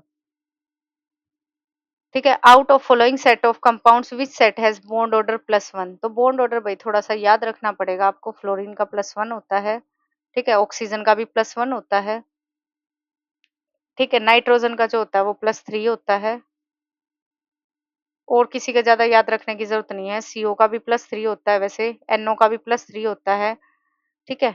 तो मेन आप याद रखना, फ्लोरीन का +1 होता है, O2 का +1 होता है, O2 टू नेगेटिव का +1 होता है। खाली O2 की अगर बात करें ना तो खाली O2 का आपके पास होता है 2, O2 टू नेगेटिव का जो होता है इसका +1 होता है। तो ये आपको इस तरह से ट्रिकी क्वेश्चन है, अभी सोल्व मैं करवा नहीं सकती हूँ, तो ये आंसर आ जाएगा आपके पास 1। 64 का आंसर आ गया आपके पास 1। और बॉन्ड ऑर्डर निकालने का फॉर्मूला होता है बॉन्डिंग माइनस में एंटी बॉन्डिंग डिवाइडेड बाय में 2। तो डायरेक्ट भी लर्न कर सकते हो, इसका आंसर हो जाएगा 64 का क्या, ये आंसर हो जाएगा आपके पास 64 का। Which property of light shows transverse wave? कौन सी प्रॉपर्टी शो करती है? तो ये पोलराइजेशन में शो करती है, अब तक लर्न हो गया होगा, इसका आंसर हो गया D. Which one of the following permanent effect की अगर बात करते हैं ना, तो कहीं किसी हद तक जो है इंडक्टिव इफेक्ट को परमानेंट माना जाता है। वैसे जो होता है आपके पास रेजोनेंस इफेक्ट जो होता है वो भी कुछ परसेंट परमानेंट माना जाता है, लेकिन अगर एक पूछा जाए तो वो इंडक्टिव माना जाता है। Current is flowing through a metallic wire, तो वायर को हीट करोगे तो उसमें क्या चेंज होगा? वायर को हीट करोगे तो उसका टेम्परेचर बढ़ेगा, टेम्परेचर बढ़ेगा तो उसकी जो रेजिस्टिविटी है वो भी बढ़ेगी, टेम्परेचर बढ़ेगा तो रेजिस्टिविटी भी बढ़ेगी। अगर रेजिस्टिविटी बढ़ गई तो जो रेजिस्टेंस है आपके पास, रेजिस्टिविटी चेंज हुई है तो रेजिस्टेंस भी चेंज हो जाएगा, यानी कि आर भी चेंज हो जाएगा आपके पास। आई इज इक्वल टू क्या होता है, NeAVD, ड्रिफ्ट वेलोसिटी के साथ ये रिलेशन होता है। तो आर चेंज हुआ, तो आर चेंज होने से आपके पास जो है ड्रिफ्ट वेलोसिटी भी चेंज होगी, तो ये आपके पास हो जाएगा ऑल ऑफ द अबव, सब कुछ चेंज हो गया, यहाँ पे डी आंसर आ जाएगा इसका। रेजिस्टेंस बदल गया, रेजिस्टिविटी बदल गई, और क्योंकि रेजिस्टेंस बदल गया, करंट बदल गया, तो वीडी भी बदल गया, ड्रिफ्ट वेलोसिटी। कैलोरीमीटर दे रखा है जिसकी थर्मल कैपेसिटी 5 कैलोरी है, कंटेन्स 10 ग्राम ऑफ वाटर है, 25 डिग्री सेल्सियस पे। अगर 10 ग्राम जो है आइस को 0 डिग्री पे उसके अंदर डाल दिया जाए तो फाइनल टेम्परेचर कितना होगा? पहले गर्म थी कोई चीज, अब वो बाद में ठंडी हो रही है, तो कैसे हो जाएगी? आपके पास कितनी हीट उसके अंदर जो है वो लगेगी? तो आपके पास ये कैलकुलेट करने के लिए आप क्या चेक करोगे? सबसे पहले देखो 5 कैलोरी है पर डिग्री सेल्सियस, ठीक है, उसके अंदर 10 ग्राम ऑफ वाटर को ऐड कर दिया 25 डिग्री सेल्सियस में, तो यानी कि पानी और कैलोरी में अगर हम चेक करें तो हीट कितनी चाहिए हमें मेल्ट करने के लिए? पहले तो लेटेंट हीट निकाल लो, तो यानी कि 10 इंटू में कितनी होगी? 80। 80 दे रखी है तो ये 80 हो गया, तो यानी कि 800 कैलोरी हमें चाहिए। और हमारे पास कितनी है? Q इज इक्वल टू, अगर हम निकालते हैं तो हमारे पास कितनी है? 10। m इंटू में जो है आपके पास, m इंटू में स्पेसिफिक हीट कितनी होगी वाटर की? 1 इंटू में टेम्परेचर डिफरेंस कितना आ जाएगा? टेम्परेचर लेना है 25, तो ये आ जाएगा 250। हमारे पास 250 अवेलेबल है, हमें चाहिए है 800, तो यहाँ पर हमारे पास जो है 250 हमारे पास अवेलेबल है और हमें चाहिए है 800। तो इक्विलिब्रियम लाने के लिए हमारे पास जो है, यानी कि टोटल अगर डिफरेंस की बात करें तो 250 तो यहाँ से आ गई। और अगर 0 डिग्री पे बात करते हैं तो 0 डिग्री पे भी बात करेंगे तो 0 degree Celsius Q is equal to C into में डेल्टा टी अगर लेके यूज करते हैं तो C कितना हो जाएगा हमारे पास? 5। और डेल्टा टी कितना हो जाएगा? यहाँ पे टेम्परेचर का डिफरेंस की अगर बात करें तो 0 डिग्री और 25 डिग्री में फिर से 25 हो गया, तो ये हो गया 125। तो टोटल हीट की बात करें तो 250 प्लस 125, ये कितनी आ गई आपके पास? 375। तो 375 यानी कि कभी भी ये पूर्ति हो ही नहीं पाएगी, 800 कैलोरी हमें मिलेगी ही नहीं। तो इसका मतलब वो जब तक आइस वाटर जो है दोनों कोई मतलब को एग्जिस्ट करते तो हमेशा 0 डिग्री रहेगा। ये डायरेक्ट याद कर लो, हमेशा इसको निकालने की जरूरत नहीं है। जब भी पानी और आइस दोनों प्रेजेंट होंगी ना, क्योंकि देखो आइस मेल्ट करने के लिए हमें 800 एनर्जी चाहिए, लेकिन हमारे पास 800 किसी भी तरह से पूरी नहीं हो रही, तो 800 पूरी नहीं होगी तो वो 0 डिग्री सेल्सियस ही रहेगा। तो इसका आंसर ए होगा। डायरेक्ट टिक करना, इसको सोल्व मत करना। नंबर ऑफ आयंस कितने होंगे? तो नंबर ऑफ आयंस अगर निकालने हैं तो यहाँ पर देखो, इसको कोऑर्डिनेट कंपाउंड को इस तरीके से जोड़ते हैं, लेजेंड्स को इसके साथ जोड़ दो, NH3 के 5 और क्लोरीन, एक क्लोरीन जो है Cl2 बाहर रह जाएगा, तो कितने हो गए? आउटसाइड आयन प्लस क्लोरीन, एक तो बाहर के 2 आयन हो गए, एक आउटसाइड आयन हो गया और एक कॉम्प्लेक्स आयन, तो टोटल हो गए 3। सी बी आंसर होगा इसका। दो परपेंडिकुलर फोर्स एक्ट कर रही हैं तो इक्विवेलेंट फोर्स कितनी होगी? अगर दोनों सेम होती तो फोर्स आप निकाल देते 0, लेकिन देखो दोनों का एग्जैक्ट निकालो, -3F माइनस एफ करोगे तो माइनस माइनस प्लस हो जाएगा, नेट निकालोगे तो, क्योंकि जो है आपके पास दोनों फोर्सेस का रिजल्टेंट निकालना, तो रिजल्टेंट निकालोगे तो दोनों को ऐड ही कर दो ना सीधा, तो ये हो गया -2F फोर्स हो गया। और अगर आपको टॉर्क निकालना है तो टॉर्क क्या होता है? फोर्स इंटू में परपेंडिकुलर डिस्टेंस। एक्चुअली ना ये क्वेश्चन थोड़े से लेंथी है और मैंने और तरीके से प्रिपेयर किए थे, बस टाइम कम की वजह से वो है। लेकिन आप पेपर दे के आ रहे हो तो देखो, मुझे ऐसा लगता है कि आप लोगों ने भी अच्छे से इसे पढ़ा तो होगा ही चैप्टर्स को, तो आप इनको पिक कर लोगे आंसर्स को, ठीक है। डिस्टेंस कितना दे रखा है? डी दे रखा है, तो निकाल लो टॉर्क कितनी होगी? एफ इंटू में डी हो जाएगा, क्योंकि फोर्स लेंगे हम यहाँ पे, इससे 2 से कोई मैटर नहीं करता, ठीक है। तो ये हो गया माइनस का 2FD हो गया, तो यहाँ पर आपके पास आंसर आ जाएगा डी, कि नेट फोर्स आपके पास -2F हो जाएगी। और क्योंकि जो फोर्स है वो डिफरेंट है तो टॉर्क जो है अलग अलग लगेगा, तो आपके पास हो जाएगी F इंटू में डी, क्योंकि दोनों की फोर्स अलग है तो अब एक टॉर्क नहीं लगेगा, अलग अलग लगेगा। तो एक फोर्स पे लगाओगे तो FD हो जाएगा, दूसरे पे लगाओगे तो -3FD हो जाएगा, तो नेट आपके पास आ जाएगा ये FD। तो ये आंसर आ जाएगा आपका डी। एक फॉल्टी थर्मोमीटर है जो कि फिक्स्ड मार्क पॉइंट दे रखे हैं आपके पास, टेम्परेचर जो है फॉल्टी पे इतना आ रहा है तो करेक्ट कितना आएगा सेल्सियस पे? कभी भी ये निकालना हो ना तो एक फॉर्मूला बताती हूँ, रामबाण। फॉल्टी टेम्परेचर लिख लो, माइनस में जो आपके पास जो टेम्परेचर इन्होंने दे दिया कि इतना इसका जो है बेस पॉइंट है, यानी कि इसके स्टार्टिंग यहाँ से है, वो लिख लो। नीचे जो है दोनों का डिफरेंस लिख लो, इज इक्वल टू यहाँ पर सेल्सियस में कितना होगा? सेल्सियस का कितना होता है? 0 होता है मेल्टिंग पॉइंट, और अपर पॉइंट कितना होता है सेल्सियस वाले में? 100 होता है, माइनस में 0। कभी भी आंसर गलत नहीं आएगा, इससे आंसर आ गया 60 डिग्री सेल्सियस। कहीं लगा लेना इस फॉर्मूले को, हर जगह वैलिड है। जो फॉल्टी हो उसमें से माइनस कर दो जो इनका बेस पॉइंट है, मतलब जहां से थर्मोमीटर शुरू किया है, और दोनों का नीचे ले लो डिफरेंस। जिस भी थर्मोमीटर से कंपेयर करना है उस थर्मोमीटर का जो है टेम्परेचर ले लो और उसमें से बेस वाला वही सेम लगा दो यहाँ पे, ठीक है, और जो डिफरेंस है वो। डाइल्यूट सॉल्यूशन है आपके पास एल्कली मेटल्स का एनहाइड्रस लिक्विड अमोनिया में, तो वो आपके पास क्या होगा? लिक्विड अमोनिया में जो डायमैग्नेटिक होगा, पैरामैग्नेटिक होगा, तो डाइल्यूट ही बोल दिया इन्होंने, तो डाइल्यूट का मतलब क्या हो गया? वहाँ पर हमारे पास जो है सॉल्वेंट के मॉलिक्यूल्स हो गए, मतलब सॉल्वेंट क्या हो गया? उसमें ज़्यादा हो गया। सॉल्वेंट क्या हो गया? ज़्यादा हो गया, तो सॉल्वेंट ज़्यादा हो गया तो वहाँ पर अनपेयर्ड इलेक्ट्रॉन्स मिलेंगे ही मिलेंगे, यानी कि पैरामैग्नेटिक होगा, वहाँ पे पेयरिंग का मतलब ही नहीं बनता। ठीक है? तो यहाँ पर बी आंसर हो जाएगा। इनर्ट पेयर इफेक्ट कौन शो करता है? इनर्ट पेयर इफेक्ट वो शो करता है जिसके पास आपके पास क्या होते हैं? एस इलेक्ट्रॉन ज्यादा होते हैं। तो एस इलेक्ट्रॉन अगर बात करते हैं तो यहाँ पर जो है आपके पास इनर्ट पेयर इफेक्ट जो है ज्यादा शील्डिंग। इनर्ट पेयर एक तो ना बड़े एलिमेंट्स में आता है, तो Na छोटा है, Mg छोटा है, स्कैंडियम छोटा, Pb सबसे बड़ा है, लेड। तो यहीं पे इनर्ट पेयर इफेक्ट आता है, क्योंकि यहाँ पे अंदर वाले एस इलेक्ट्रॉन जो है बाहर वालों को शील्ड करना स्टार्ट कर देते हैं।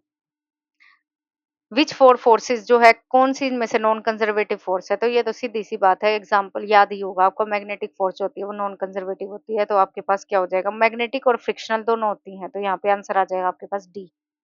ठीक है, यहाँ पर आपके पास आंसर आ जाएगा डी। अगर दोनों की बात होती है, मैग्नेटिक और जो आपके पास फ्रिक्शनल फोर्स होती है, दोनों ही क्या होती है आपके पास? Non conservative. ऑटोमोबाइल है जिसे आपने फिट किया गया लेड स्टोरेज बैटरी के साथ, कुछ टाइम के बाद वो ठंडे उसमें जो है बैटरी काम करना बंद कर देती है। तो वो क्यों बंद करती है? क्योंकि कोल्ड क्लाइमेट के अंदर जो बैटरी होती है उसके इलेक्ट्रोलाइट होते हैं, उनकी कंडक्टिविटी कम हो जाती है, क्योंकि मोबिलिटी आयंस की कम हो जाती है। ठंड में जो है इतनी जल्दी इलेक्ट्रॉन्स मूव नहीं कर पाते, तो इंटरनल रेजिस्टेंस जो है उसका बढ़ जाता है, करंट आउटपुट लेस रहती है। तो देखो कौन सा ऑप्शन है? आयनाइजेशन हो जाती है कम, बिल्कुल बात सही है। Mobility of ion in the electrolyte is reduced, सबसे मेन है, क्योंकि आयनाइजेशन कम होगी तो मोबिलिटी कम होगी ना उनकी।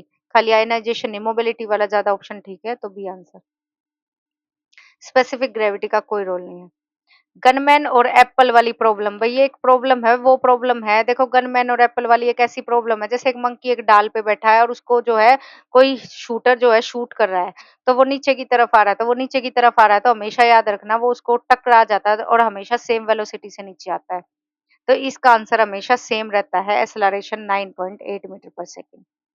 ठीक है, ये आपको हमेशा ध्यान रखना है। ये वही प्रॉब्लम है, आपको ये लगेगा कि भई आपने मार दिया इतने में, यहाँ पे जो है मतलब थोड़ी देर में इतने में आपने गोली उड़ाई और उसके बाद वो नीचे आ जाएगा, लेकिन नहीं, आप कभी मार के देख लेना, हमेशा सेम स्पीड से एक्सेलरेशन से आएगा नीचे। तो ये मंकी और हंटर वाली प्रॉब्लम होती है same. First law of thermodynamics, principle of conservation of किसका होता है? एनर्जी का होता है, तो ये आंसर हो गया। स्फेरिकल ब्लैक बॉडी है जिसका 10 सेंटीमीटर का रेडियस है, उसे मेंटेन किया गया, तो पावर कितनी रेडिएट होगी? सिग्मा दे ही दिया, तो पावर रेडिएटेड निकाल लो, सिग्मा ए इंटू टेम्परेचर की पावर 4। टेम्परेचर आपको केल्विन में करना है, तो 327 में 273 को ऐड कर दो और ये आपके पास हो जाएगा 600 केल्विन। इसकी वैल्यू को पुट करो, सिग्मा की वैल्यू को यहाँ पर, और एरिया कितना दे दिया आपका? 10 सेंटीमीटर दे रखा है, तो एरिया निकाल लो 4 पाई आर स्क्वायर। तो पाई की वैल्यू 22/7, आर की वैल्यू 10 × 10, तो ये टोटल सोल्व करोगे तो आपके पास आ जाएगा अप्रोक्सीमेटली आंसर सी। ठीक है, इसमें वैल्यू में पुट करना, स्फेरिकल बॉडी है तो एरिया कितना होगा स्फेयर का? 4 pi r square. In which of the following, अभी एक दिन का टाइम है भाई, जिसको जो क्वेश्चन प्रॉब्लम हो ना मैं पूरा सोल्व करके दे दूंगी आपको, सॉल्यूशन मेरे पास मेल कर देना। ठीक है, मेल आईडी दे देती हूँ, जिस क्वेश्चन में डाउट हो ना मैं सॉल्यूशन भेज दूंगी उसका, मेल आईडी पे बिल्कुल सॉल्यूशन भेज दूंगी भाई, ये मेरी मेल आईडी है। ठीक है, मैं कमेंट सबके पढ़ती हूँ, जिस क्वेश्चन में डाउट हो या जिसको आप ये कहोगे सॉल्यूशन मतलब बता दो, अनीशा भाटिया 14@gmail.com, जिस क्वेश्चन का सॉल्यूशन चाहिए वो बता देना मुझे। पूरे सॉल्यूशन है मेरे पास, नोटबुक में मैंने पूरे सोल्व कर रखे, जिस भी क्वेश्चन का चाहिएगा मैं डायरेक्ट जो है स्क्रीनशॉट लेके मेल कर दूंगी। In which of the compound given below bonding atoms is explained on the basis of ionic covalent and coordinate, तो किसके अंदर था? अभी बताया था मैंने, कोऑर्डिनेट बॉन्ड जो है नाइट्रोजन वाले कंपाउंड्स में होता था, देख लो किसमें? नाइट्रिक एसिड में होगा। ठीक है, सी आंसर हो जाएगा। HNO3। अमोनिया की बात करें, खाली अमोनिया में नहीं होता है, HNO3 में होता है कोऑर्डिनेट बॉन्ड। ठीक है, और किस किस में होता है याद रखना, NH4 में होता है, हाइड्रोनियम में भी होता है कोऑर्डिनेट बॉन्ड, HNO3 में होता है, कभी अगर डायरेक्ट आता है CO में भी होता है, तो ये चार आते हैं, इन्हीं में से एक पूछ लिया जाएगा। प्योर सेमीकंडक्टर में होल्स और मोबिलिटी, हमेशा कितनी बार बताया जाए, प्योर सेमीकंडक्टर में इलेक्ट्रॉन्स की ही स्पीड जो है ज्यादा रहेगी, वो कभी होल्स की ज्यादा हो ही नहीं सकती। स्पीड होती है मोबिलिटी। ठीक है, रेशियो सेम रहता है, मोबिलिटी सेम नहीं रहती। पॉजिटिव नेगेटिव सेम रहते हैं लेकिन मोबिलिटी सेम नहीं रहेगी, स्पीड तो हमेशा इलेक्ट्रॉन की ज्यादा होगी। पार्टिकल है जिसका मास है m, performing simple harmonic motion है, विच एम्पलीट्यूड दे रखा है, टाइम पीरियड दे रखा है आपके पास, काइनेटिक एनर्जी जो है इतने टाइम पे वो उसकी अपनी मीन पोजीशन को जो है वो क्या कर लेती है, चेंज कर जाती है, मेन पोजीशन को जो है क्रॉस कर जाती है। तो पोटेंशियल एनर्जी क्या होती है हमेशा स्प्रिंग मोशन में कि एक्स स्क्वायर, यानी कि हाफ के एक्स स्क्वायर की अगर वैल्यू निकालते तो एक्स स्क्वायर की वैल्यू आपके पास निकालने का फॉर्मूला क्या होता है, A sine omega T, oscillation वाले फॉर्मूले से आएगा। तो ओमेगा टी की वैल्यू कितनी हो जाएगी, 2 पाई न्यू होता है, यानी कि टाइम पीरियड इंटू में टाइम पीरियड इन्होंने टी/8 कह दिया, तो 2/4, यानी कि ओमेगा की वैल्यू एक्स की वैल्यू आ गई पाई/4। तो इसको जो है पाई/4 कर दो, तो पाई/4 और ये ए साथ में ए भी था आपके पास, तो ये हो जाएगा आपके पास, यहाँ पे इसमें पुट करो X is equal to A sine पाई/4, यानी कि साइन 45 1/2, यानी कि a/√2। तो यहाँ पर a/√2 हो जाएगा, तो a/√2 और इसका स्क्वायर है तो a/2। तो ये आ जाएगा आपके पास, पोटेंशियल एनर्जी आ गई k इंटू में ए स्क्वायर बाई में 4। और काइनेटिक एनर्जी की बात करें तो वो होती है हाफ के ए स्क्वायर माइनस में एक्स स्क्वायर। एक्स स्क्वायर की वैल्यू आपने निकाली a/√2, तो दोनों को डिवाइड कर दो तो ये आ जाएगा potential energy by kinetic energy, ratio निकालोगे तो वो आ जाएगा 1। ठीक है, डी आंसर। ये फॉर्मूला याद रख लेना दोनों का। और ए की वैल्यू होती है A sine omega T. Among the halides of silver, silver के हैलाइड्स में लो सोल्युबिलिटी किसकी होगी, तो लो सोल्युबिलिटी किसकी होगी, जिसका साइज बड़ा होगा उसी की सोल्युबिलिटी कम होगी। तो डाउन द ग्रुप देख लो, ये हो गया, तो डी आंसर। क्योंकि नीचे जाओगे तो आपके पास लैटिस एनर्जी तो बढ़ जाती है घुलने की, घुलता जाएगा मतलब लैटिस एनर्जी बढ़ जाएगी उसकी, लेकिन आपके पास जो है लैटिस एनर्जी मतलब छुपी हुई जो एनर्जी होती है वो तो बढ़ जाएगी, ब्रेक करने में तोड़ तो देगा, लेकिन हाइड्रेशन एनर्जी जो घुलने वाली एनर्जी होती है ना वो कम हो जाती है। ठीक है, वो सोल्यूबल नहीं हो पाता, तो डी आंसर हो गया। In if one molecule of hydrogen जो है वो रिएक्ट करता है क्लोरीन के साथ में, तो मॉलिक्यूल बन जाते हैं दो HCl के। मॉलिक्यूल प्रेजेंट बताओ equal volume of different gases पे आइडेंटिकल टेम्परेचर और प्रेशर पे कितने होंगे। तो 1H2 मॉलिक्यूल है, 1Cl2 मॉलिक्यूल है, तो कितना बन गया 2HCl। ये क्या है, एवोगैड्रो लो है, तो ये सेम टेम्परेचर और प्रेशर पे इक्वल वॉल्यूम ऑफ गैस जो है इक्वल नंबर ऑफ मॉलिक्यूल्स होते हैं, तो कितने बनेंगे, सेम होगा। तो बी आंसर आ जाएगा, equal volume of different gases identical temperature और प्रेशर पे, तो वो क्या रहेंगे, सेम रहेंगे, ग्रेटर कभी नहीं होंगे। ठीक है, क्योंकि ये एवोगैड्रो लो है, एवोगैड्रो लो को आप पढ़ोगे तो यही है। रेडियो एक्टिव एलिमेंट है जिसकी हाफ लाइफ दे रखा है इतना, तो सिंगल न्यूक्लियस कितने में जो है डिके होगा, तो हाफ लाइफ दे रखी है 10। अगर मैं लैम्डा की वैल्यू निकालूं तो वो हो जाएगी 693 बाई में टी हाफ। लेकिन ये लार्ज एटम के लिए होता है, ये फॉर्मूला लार्ज एटम के लिए, इसने पूछा है सिंगल न्यूक्लियस यानी कि छोटे एटम के लिए, तो ये फॉर्मूला वैलिड नहीं है, इसीलिए इसको लिखोगे कांट बी प्रेडिक्टेड। अब यहाँ पे आप ये फॉर्मूला लगा नहीं सकते, ये लार्ज एटम्स के लिए होता है। तो 84 का आंसर हो गया डी। नेम बताओ इस रिएक्शन का क्या है, जहां पर भी आपके पास Na आ जाए, NaBr आ जाए, तो ये वाली रिएक्शन आपके पास ड्राई ईथर की प्रेजेंस में होती है, वुड्स रिएक्शन सी। ठीक है, सी आंसर होती है वुड्स रिएक्शन, जहां भी NaBr आ गया वो वुड्स रिएक्शन, वुड्स रिएक्शन याद रखना, ये वुड्स रिएक्शन होती है आपके पास। ठीक है, वैसे तो मैंने सारी रिएक्शंस लिखी थी कि भाई मैं सारी रिएक्शंस आपको कराऊंगी, लेकिन अभी टाइम ही नहीं है। और अगर यहाँ पे देखो ये तो एल्काइल था, अगर एक एल्काइल हो जाए और एक अराइल हो जाए मतलब बेंजीन वाला आ जाए, तो इसको बोलते हैं वुड्स फिटिंग। बाई चांस आपकी बार ये पूछ ले तो वुड्स फिटिंग बोल देंगे। फिटिंग में क्या होगा, एक अराइल हो जाएगा मतलब एक रिंग टाइप आ जाएगा, तो सी आंसर होगा इसका। तो which one is electrophile, electrophile क्या होता है, जो इलेक्ट्रॉन से प्यार करे। इलेक्ट्रॉन से कौन प्यार करेगा, जिसके पास इलेक्ट्रॉन की कमी होगी। इलेक्ट्रोफाइल जो होगा वो इलेक्ट्रॉन लविंग होगा। इलेक्ट्रोफाइल मतलब क्या होगा, इलेक्ट्रॉन लविंग है। ठीक है, मतलब इसे इलेक्ट्रॉन चाहिए, इसको इलेक्ट्रॉन चाहिए, तो इसे तो देखो इलेक्ट्रॉन है इसके पास, तो इसके पास भी इलेक्ट्रॉन। अब इनमें से बात आती है किसको इलेक्ट्रॉन चाहिए, तो इलेक्ट्रॉन इनमें से देख लो किसको चाहिए, AlCl3 है और एक है RCH2। तो यहाँ पे एल्काइल ग्रुप तो हमेशा इलेक्ट्रॉन दे देता है, तो ये भी ले लेगा, तो ये वाला जो आंसर है वो सी हो जाएगा। Which defect of vision is corrected, cylindrical lens से कौन सा करेक्ट होता है, तो वो होता है आपके पास एस्टेग्मेटिज्म, क्योंकि मायोपिया जो होता है वो कनकेव से होता है। मायोपिया जो होता है वो आपके पास किससे होता है, कनकेव से होता है। हाइपरमेट्रोपिया जो होता है वो कन्वेक्स से होता है। ठीक है, ये कन्वेक्स से होता है, ये कनकेव से होता है। और एस्टेग्मेटिज्म जो होता है वो आपके पास किससे होता है, सिलेंड्रिकल से। प्लैंक्स रेडिएशन लो, ये सिंपल लो है भाई, यहाँ पर आपके पास एन की वैल्यू न्यू क्यूब होता है, मुझे तो ये हमेशा याद रहता है, तो एन की वैल्यू सीधा 3 होगी। ठीक है, याद रख लेना, आप भी न्यू की पावर 3 होती है, क्योंकि डायरेक्ट फॉर्मूला ही याद करना है। कार्बन एटम है, ग्रेफाइट लेयर में इलेक्ट्रॉन्स जो है neither impure S nor impure orbital, किसी में भी नहीं है, तो एस और पी कैरेक्टर कितना होगा, ग्रेफाइट के अंदर यानी कि कार्बन के एटम। तो कार्बन के अंदर बात करें तो sp2 हाइब्रिडाइजेशन होती है ग्रेफाइट में। तो यानी कि एक s है और दो p है, तो एक s में कितना करेक्टर होता है 33%, p में कितना होता है 66% होता है अप्रोक्सीमेटली। तो 66% हो गया दो पी का। तो एक एस का हो गया 33% और दो पी का हो गया आपका 66%, क्योंकि एसपी में जो करेक्टर होता है ना इसका, वो तो होता है 50%। अगर sp2 में बात करें तो इसमें होता है 33% और sp3 में बात करें तो होता है 25%। तो यह sp2 की बात हो रही है तो 33% इसी में होगा, तो B answer. Mechanical equivalent of heat, mechanical equivalent of heat है उसकी क्या होता है डायमेंशन लेस होता है वो। तो मैकेनिकल इक्विवेलेंट जो होता है वो कांस्टेंट होता है, ठीक है। क्या होता है वो वर्क बाय में हीट होता है ना, वर्क बाय में हीट, हीट और वर्क दोनों की सेम डायमेंशन होती है तो इसलिए कट जाता है डायमेंशन लेस। सर्किट दे रखा है, बैटरी बी है, इलेक्ट्रोमैग्नेटिक फोर्स है, what will be the resistance की वैल्यू निकालो। रेजिस्टेंस की वैल्यू निकालनी है, ईएमएफ दे रखी है आपको 2 वोल्ट। तो यहाँ पर अगर करंट की बात करें तो ई बाय में वोल्टेज अब की बार एक्सटर्नल भी आ जाएगा, रेजिस्टेंस आर बाय में आर। तो ये हो जाएगा 2 बाय में आर प्लस में 0.5 दे रखा है। तो मैक्सिमम करंट के लिए इन्होंने पूछा है, किसके लिए मैक्सिमम के लिए, करंट मैक्सिमम होगा तो रेजिस्टेंस क्या हो जाएगा आपके पास, आर को जीरो लेना पड़ेगा। आर को जीरो ले दो यहाँ पे, तो ये आपके पास आर जीरो 0.5, तो ये आ जाएगा 0.5। आर को जीरो लोगे तो जीरो प्लस में जीरो समथिंग, रेजिस्टेंस मैक्सिमम के लिए जीरो लेना पड़ेगा। तो आर की वैल्यू आपके पास कितना हो जाएगा जीरो, आर जीरो हो गया तो ये टोटल हो जाएगा आई बाई में आर जीरो, तो करंट भी क्या हो जाएगा जीरो इन्फिनिटी। एक बार चेक करते हो इसका आंसर कितना है 91 का। डी आंसर है जीरो।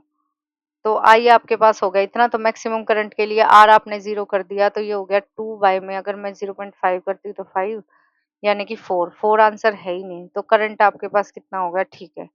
रेजिस्टेंस जीरो है तो आई को मैक्सिमम होने के लिए तो ओके ओके ओके, इन्होंने पूछा रेजिस्टेंस की वैल्यू कितनी होगी, ठीक है।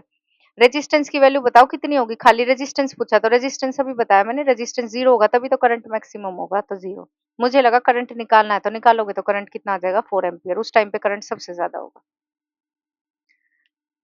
कौन आइसोटोन है, आइसोटोन क्या होता है, same number of neutrons, same number of neutrons. Neutrons निकालने का तरीका क्या है, आपके पास न्यूट्रॉन्स निकालने हो तो मास नंबर जो भी है उसमें से जो है इसका एटॉमिक नंबर माइनस कर दो, न्यूट्रॉन्स आ जाएंगे। तो किस में सेम होंगे, तो आपके पास बी में होंगे, निकाल के देख लेना, ठीक है। इलेक्ट्रिक हीटर है जिसकी पावर दे दी, टेम्परेचर जो है इतना रेज किया 2 मिनट में, तो हीट कैपेसिटी पूछी है, तो हीट कैपेसिटी आपको निकालनी है कितनी होगी। तो टेम्परेचर चेंज हो रहा है, हीट कैपेसिटी की बात कर रहे हैं, तो हीट कैपेसिटी आपके पास निकलेगी सी इंटू में डेल्टा टी, जो अभी फॉर्मूला निकलवाया था मैंने, लगवाया था। तो यहाँ से पहले सी की वैल्यू निकाल लेते हैं, ठीक है। सी के लिए हमें क्यू चाहिएगा तो क्यू की वैल्यू निकाल लेते हैं। सी तो हमें निकालनी है क्यू बाई में डेल्टा टी, डेल्टा टी तो आ गया 31 माइनस में 25, यानी कि ये तो नीचे आ जाएगा सीधा 6। क्यू निकालना पड़ेगा, तो क्यू निकालो, पावर दे रखी है कितनी, वोट बाय में टाइम, वर्क टन जो होता है वर्क टन बाय में टाइम, वर्क टन क्या होता है हीट होता है, क्यू बाय में टी, तो क्यू की वैल्यू आ गई पावर इंटू में टाइम। तो यहाँ से 1000 पावर हो गया इंटू में 120 सेकेंड, यानी कि 1.2 इंटू 10⁵ इसको यहाँ पुट कर दो, तो सी की वैल्यू आ जाएगी 2 इंटू 10⁴ जूल पर सेकेंड। तो आंसर आ गया बी। 3 पार्टिकल्स हैं जिनका मास दे रखा है 2, 3 और 4 है, वो अलग अलग यूनिट्स पे है, तो मोमेंट ऑफ इनर्शिया आप बताओ कितना होगा। मोमेंट ऑफ इनर्शिया की बात पूछी है जेड एक्सिस पे, तो जेड एक्सिस पे कभी भी पूछा जाए तो ये थ्योरी आपके पास होती है ना, परपेंडिकुलर एक्सिस वाली थ्योरम, वो यही होती है, इसको लगा दो सीधा। तो यहाँ पर मास कितना दे दिया पहले पार्टिकल का 2, तो पहले पार्टिकल के एक्स और वाई को पुट कर दो, तो ये I1 आ गया आपके पास कितना 0।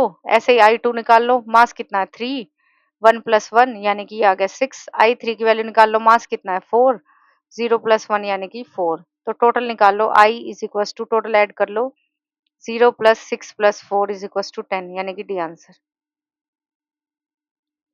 Which element was assigned group 3 element, देखो मेंडलीव की पीरियोडिक टेबल पहले थी, जो अब जो है 13 और 18 ग्रुप का जो है 13 ग्रुप का जो है एलिमेंट बन रहा है, मेंबर है 13 ग्रुप का, 18th group of modern periodic table में। तो पहले किसको बोला गया था, तो याद रखना थर्ड जो बात थी आपके पास, अगर मैं बात करूं 1A जो है फर्स्ट ग्रुप था, वन सेकेंड ए जो था वो 2 ग्रुप था, थर्ड ए की बात करूँ तो वो 13th ग्रुप था, और अगर बात करती हूँ फोर्थ ए की तो वो जो था 14 ग्रुप था।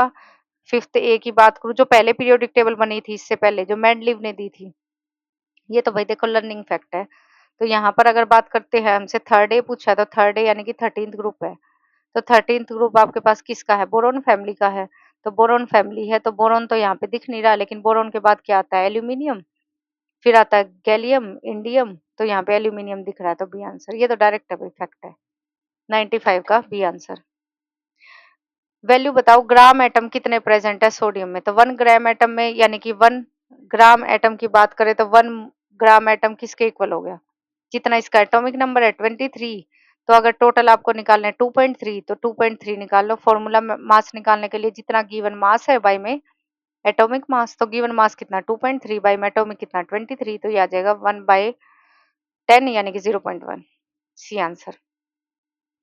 न्यूक्लियस जो है बीटा रे एमिट कर रहा है, तो क्या चेंज नहीं होगा? Does not change. बीटा रे एमिट कर रहा है, तो बीटा के अंदर क्या होता है आपके पास? बीटा रे जब भी एमिट होता है, तो बीटा रे के अंदर आपके पास एटॉमिक नंबर क्या होता है? वो बढ़ता है 1 से, +1 हो जाता है। जेड से क्या हो जाता है? एटॉमिक नंबर 1 बढ़ जाता है। और बीटा पॉजिटिव डीके की बात हो तो 1 से घट जाता है। ये बीटा नेगेटिव मतलब बीट एटॉमिक नंबर चेंज होता है। तो एटॉमिक नंबर अगर चेंज होगा आपके पास, तो आपके पास प्रोटॉन नंबर भी चेंज होगा, न्यूट्रॉन भी होगा, टोटल चार्ज भी चेंज होगा। प्रोटॉन और न्यूट्रॉन का सम वो कभी चेंज नहीं होगा।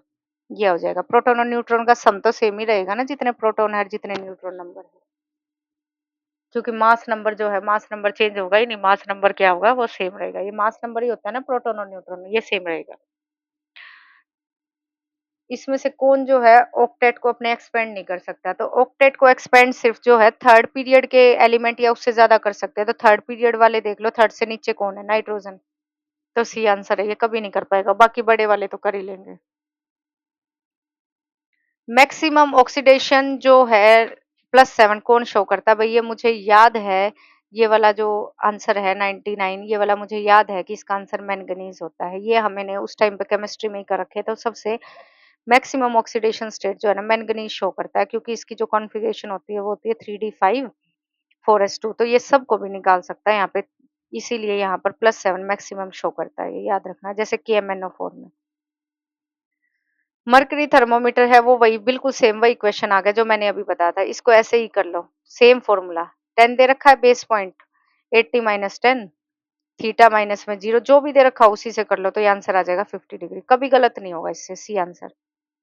इलेक्ट्रोमैटिक फोर्स जो होती है work done per unit charge होता है, तो work done per unit charge और वर्क क्या होता है? एनर्जी होती है, तो ये आंसर आ गया सी।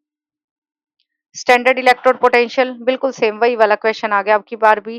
तो इलेक्ट्रोड पोटेंशियल निकालना है, तो सेल का कैसे निकलेगा? ई कैथोड माइनस में ई एनोड।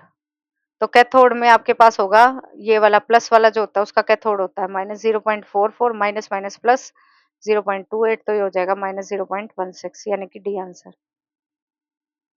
माइनस माइनस प्लस, तो माइनस में दे तो रखा है इन्होंने, तो ये आपके पास आ जाएगा कौन सा आंसर हो गया? ए।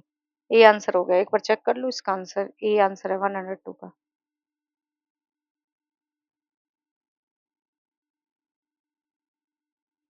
102 का ए आंसर, ठीक है। For which one of the following concave mirror, किसको यूज करते हैं कनकेव मिरर? तो ये तो एग्जामिनेशन इंटरनल पार्ट्स को देखने के लिए बड़ी दिखा देता है ना इमेज हमेशा कनकेव मिरर, तो सी आंसर हो जाएगा। सी नहीं, sorry, D. Concave rear view mirror में, ठीक है, ज्यादा एरिया को कवर करता है कनकेव। एक सेकेंड, कनकेव मिरर को यूज नहीं किया जाता, इसमें कन्वेक्स को यूज किया जाता है। सब में कनकेव को यूज किया जाता है। हमेशा कंफ्यूजन हो जाती है ऐसे क्वेश्चंस में।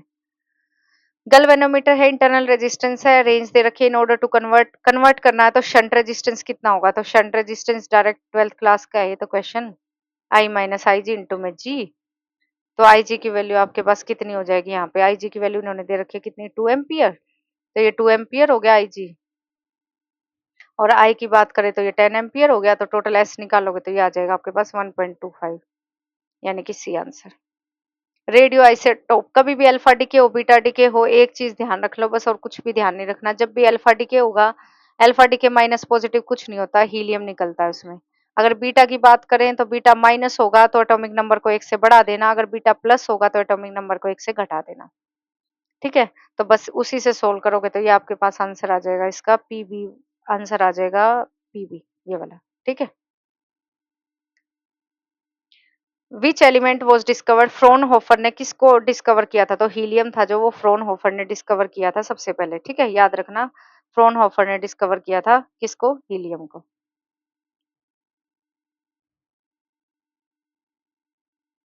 सोलर एक्लिप्स फोटो जो स्पेक्ट्रोस्कोपी होती है उसके दौरान। गिवन कंपाउंड के अंदर जो है सेम प्रोपोर्शन होगा, ये तो ये कौन सा लो है? ये तो लो है आपके पास डेफिनेट प्रोपोर्शन का, देखो कौन सा है, D answer. Modern periodic table किसने दी थी? तो मॉडर्न पीरियोडिक टेबल मोस्ले ने दी थी। बोहर मत कर देना, मॉडर्न पीरियोडिक टेबल मोस्ले ने दी थी, बहुत इंपॉर्टेंट क्वेश्चन है एटॉमिक नंबर के बेसिस पे।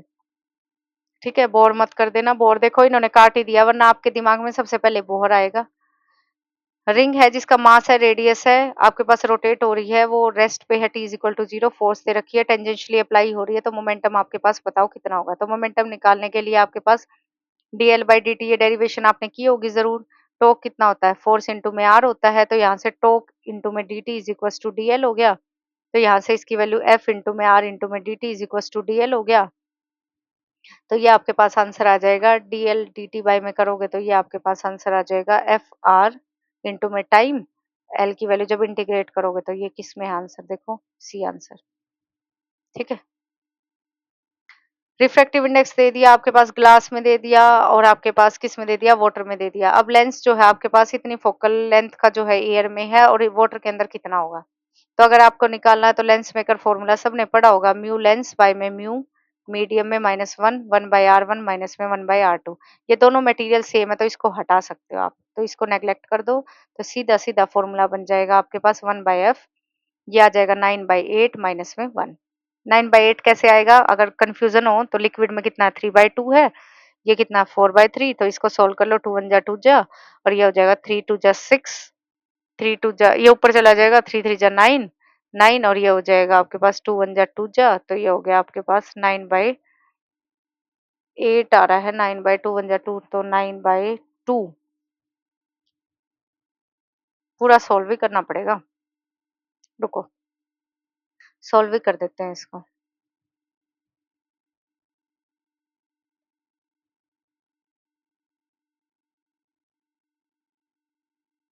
सोल्व कर लेते हैं भाई, प्लीज किसी को भी किसी भी क्वेश्चन में डाउट हो ना मुझसे उसका सॉल्यूशन मांग लेना, क्योंकि सोल्व मैंने खुद कर रखे हैं लेकिन टाइम की वजह से अभी मुझे लैब निकलना है, बस बहुत टाइम हो गया है, तो इसीलिए थोड़ा सा जल्दी की वजह से ही हुआ हुआ है बस, और कुछ दिक्कत नहीं है। तो एयर में कितना दे रखा है इन्होंने? One by F air, three by two minus में वन इंटू में मैं इसको कांस्टेंट जो वन बाई आर टू है इसको के मान लेती हूँ, ठीक है, तो वन बाई एफ पे कितना आ गया? के बाई टू। अगर वाटर में बात करती हूँ तो वन बाई वाटर में बात होगी तो थ्री बाई टू माइनस में वन और नीचे कितना दे दिया? फोर बाई थ्री, तो ये आपके पास आ जाएगा वन बाई एट इंटू में के। अब one by F A by में वन बाई एफ डब्ल्यू, तो ये हो जाएगा आपके पास के बाई टू, के बाई एट, के से के कैंसिल हो गया तो टू वन जा फोर जा यानी कि फोर, तो यानी कि फोकल लेंथ आपके पास आ जाएगी F W is equal to four into में जो एयर में है, एयर में कितनी दे रखी है इन्होंने? टेन, तो ये आ गई 40, डी आंसर। ठीक है,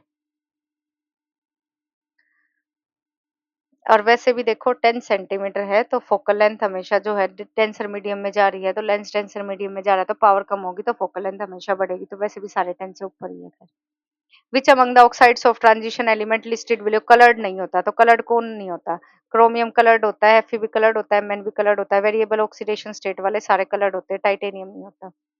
ये कुछ मुझे इसलिए भी याद हो गए क्योंकि हमारी लैब में ये सब बनाते हैं हम, तो TiO2 हम बनाते हैं जैसे पता है, तो ये कलर नहीं होता। ठीक है, ये आंसर कलरलेस होता है, व्हाइट कलर का।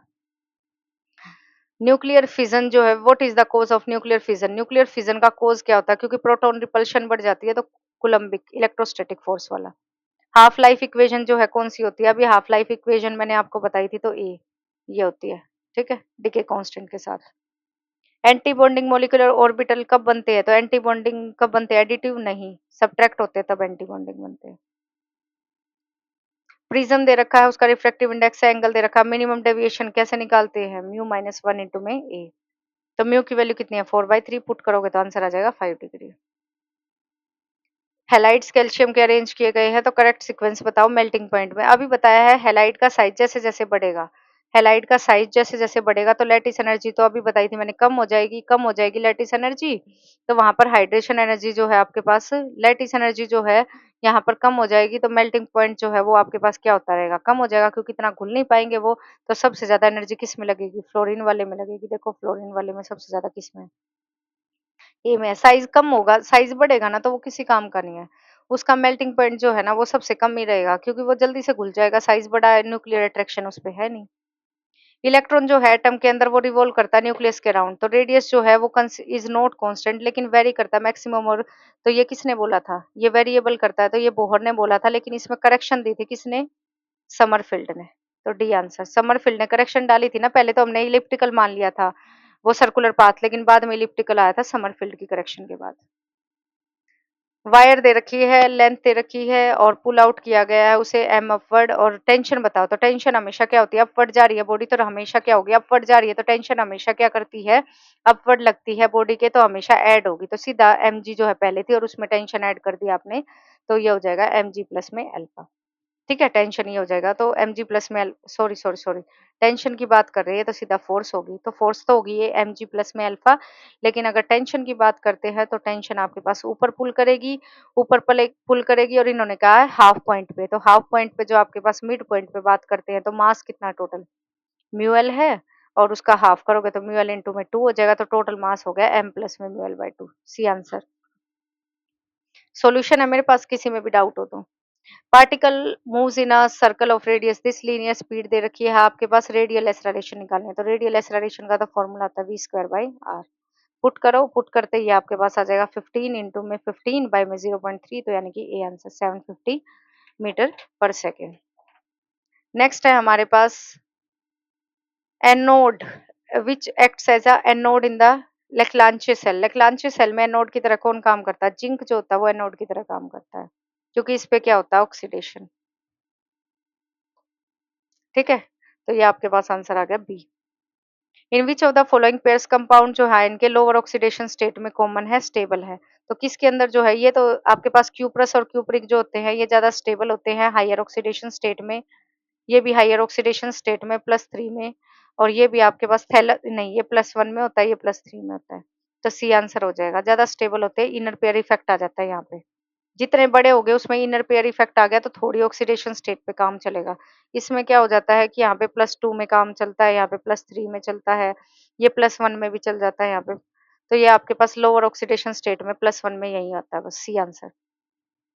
सिलेंडर है जिसका क्रॉस सेक्शनल रेडियस इतना, हाइट इतना, हीट की गई है कोफिशिएंट, ये अभी जो मैंने करवाया था वॉल्यूम का एक्सपेंशन वाला कॉन्सेप्ट लगा दो यहाँ पे। तो डेल्टा वी अगर आप लगाओगे गामा वी इंटू में डेल्टा टी, तो v आपके पास 12 इंटू में 10 टू द पावर, आपके पास अल्फा एक्सपेंशन दे रखा है, अल्फा दे रखा है ना, तो गामा निकाल लो।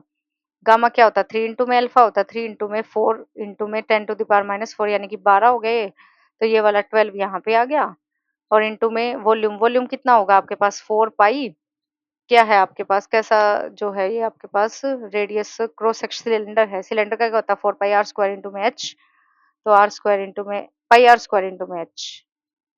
तो ये आपके पास सोल्व करोगे तो ये आ जाएगा डी, आंसर आ जाएगा इसका डी।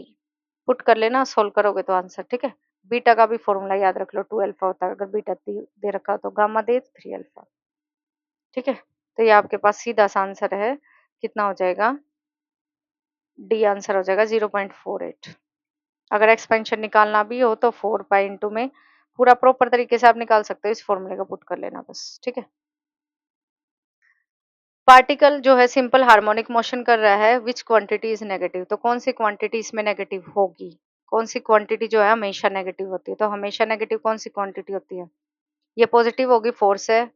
ये वाली क्वांटिटी आपके पास जो है D R by D T की बात करें तो ये वाली क्वांटिटी आपकी पॉजिटिव भी हो सकती है, नेगेटिव भी, लेकिन ये क्वांटिटी हमेशा नेगेटिव होती है। सेकंड डेरिवेटिव हमेशा नेगेटिव होगा, सेकंड डेरिवेटिव हमेशा नेगेटिव होगा, क्योंकि अगर मैं फोर्स की बात करूं -KR, तो यहाँ से आप लेके देख लो सेकंड डेरिवेटिव इसका, एफ जो होता है वो M D R square by में डी टी स्क्वायर कर सकते हो, इसकी वैल्यू निकालोगे तो ये एफ बाई में एम कितना हो जाएगा, -K बाई में एम इंटू में आर, तो ये सेकंड डेरिवेटिव हमेशा नेगेटिव होगा, सी।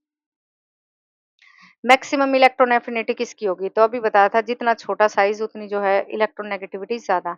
लेकिन फ्लोरीन में जो है इलेक्ट्रोनेगेटिविटी के लिए यहाँ पर खुद की रिपल्शन हो जाती है, ये भी पढ़ाया गया होगा 12th क्लास में। तो सी आंसर आ जाएगा फ्लोरीन के बाद।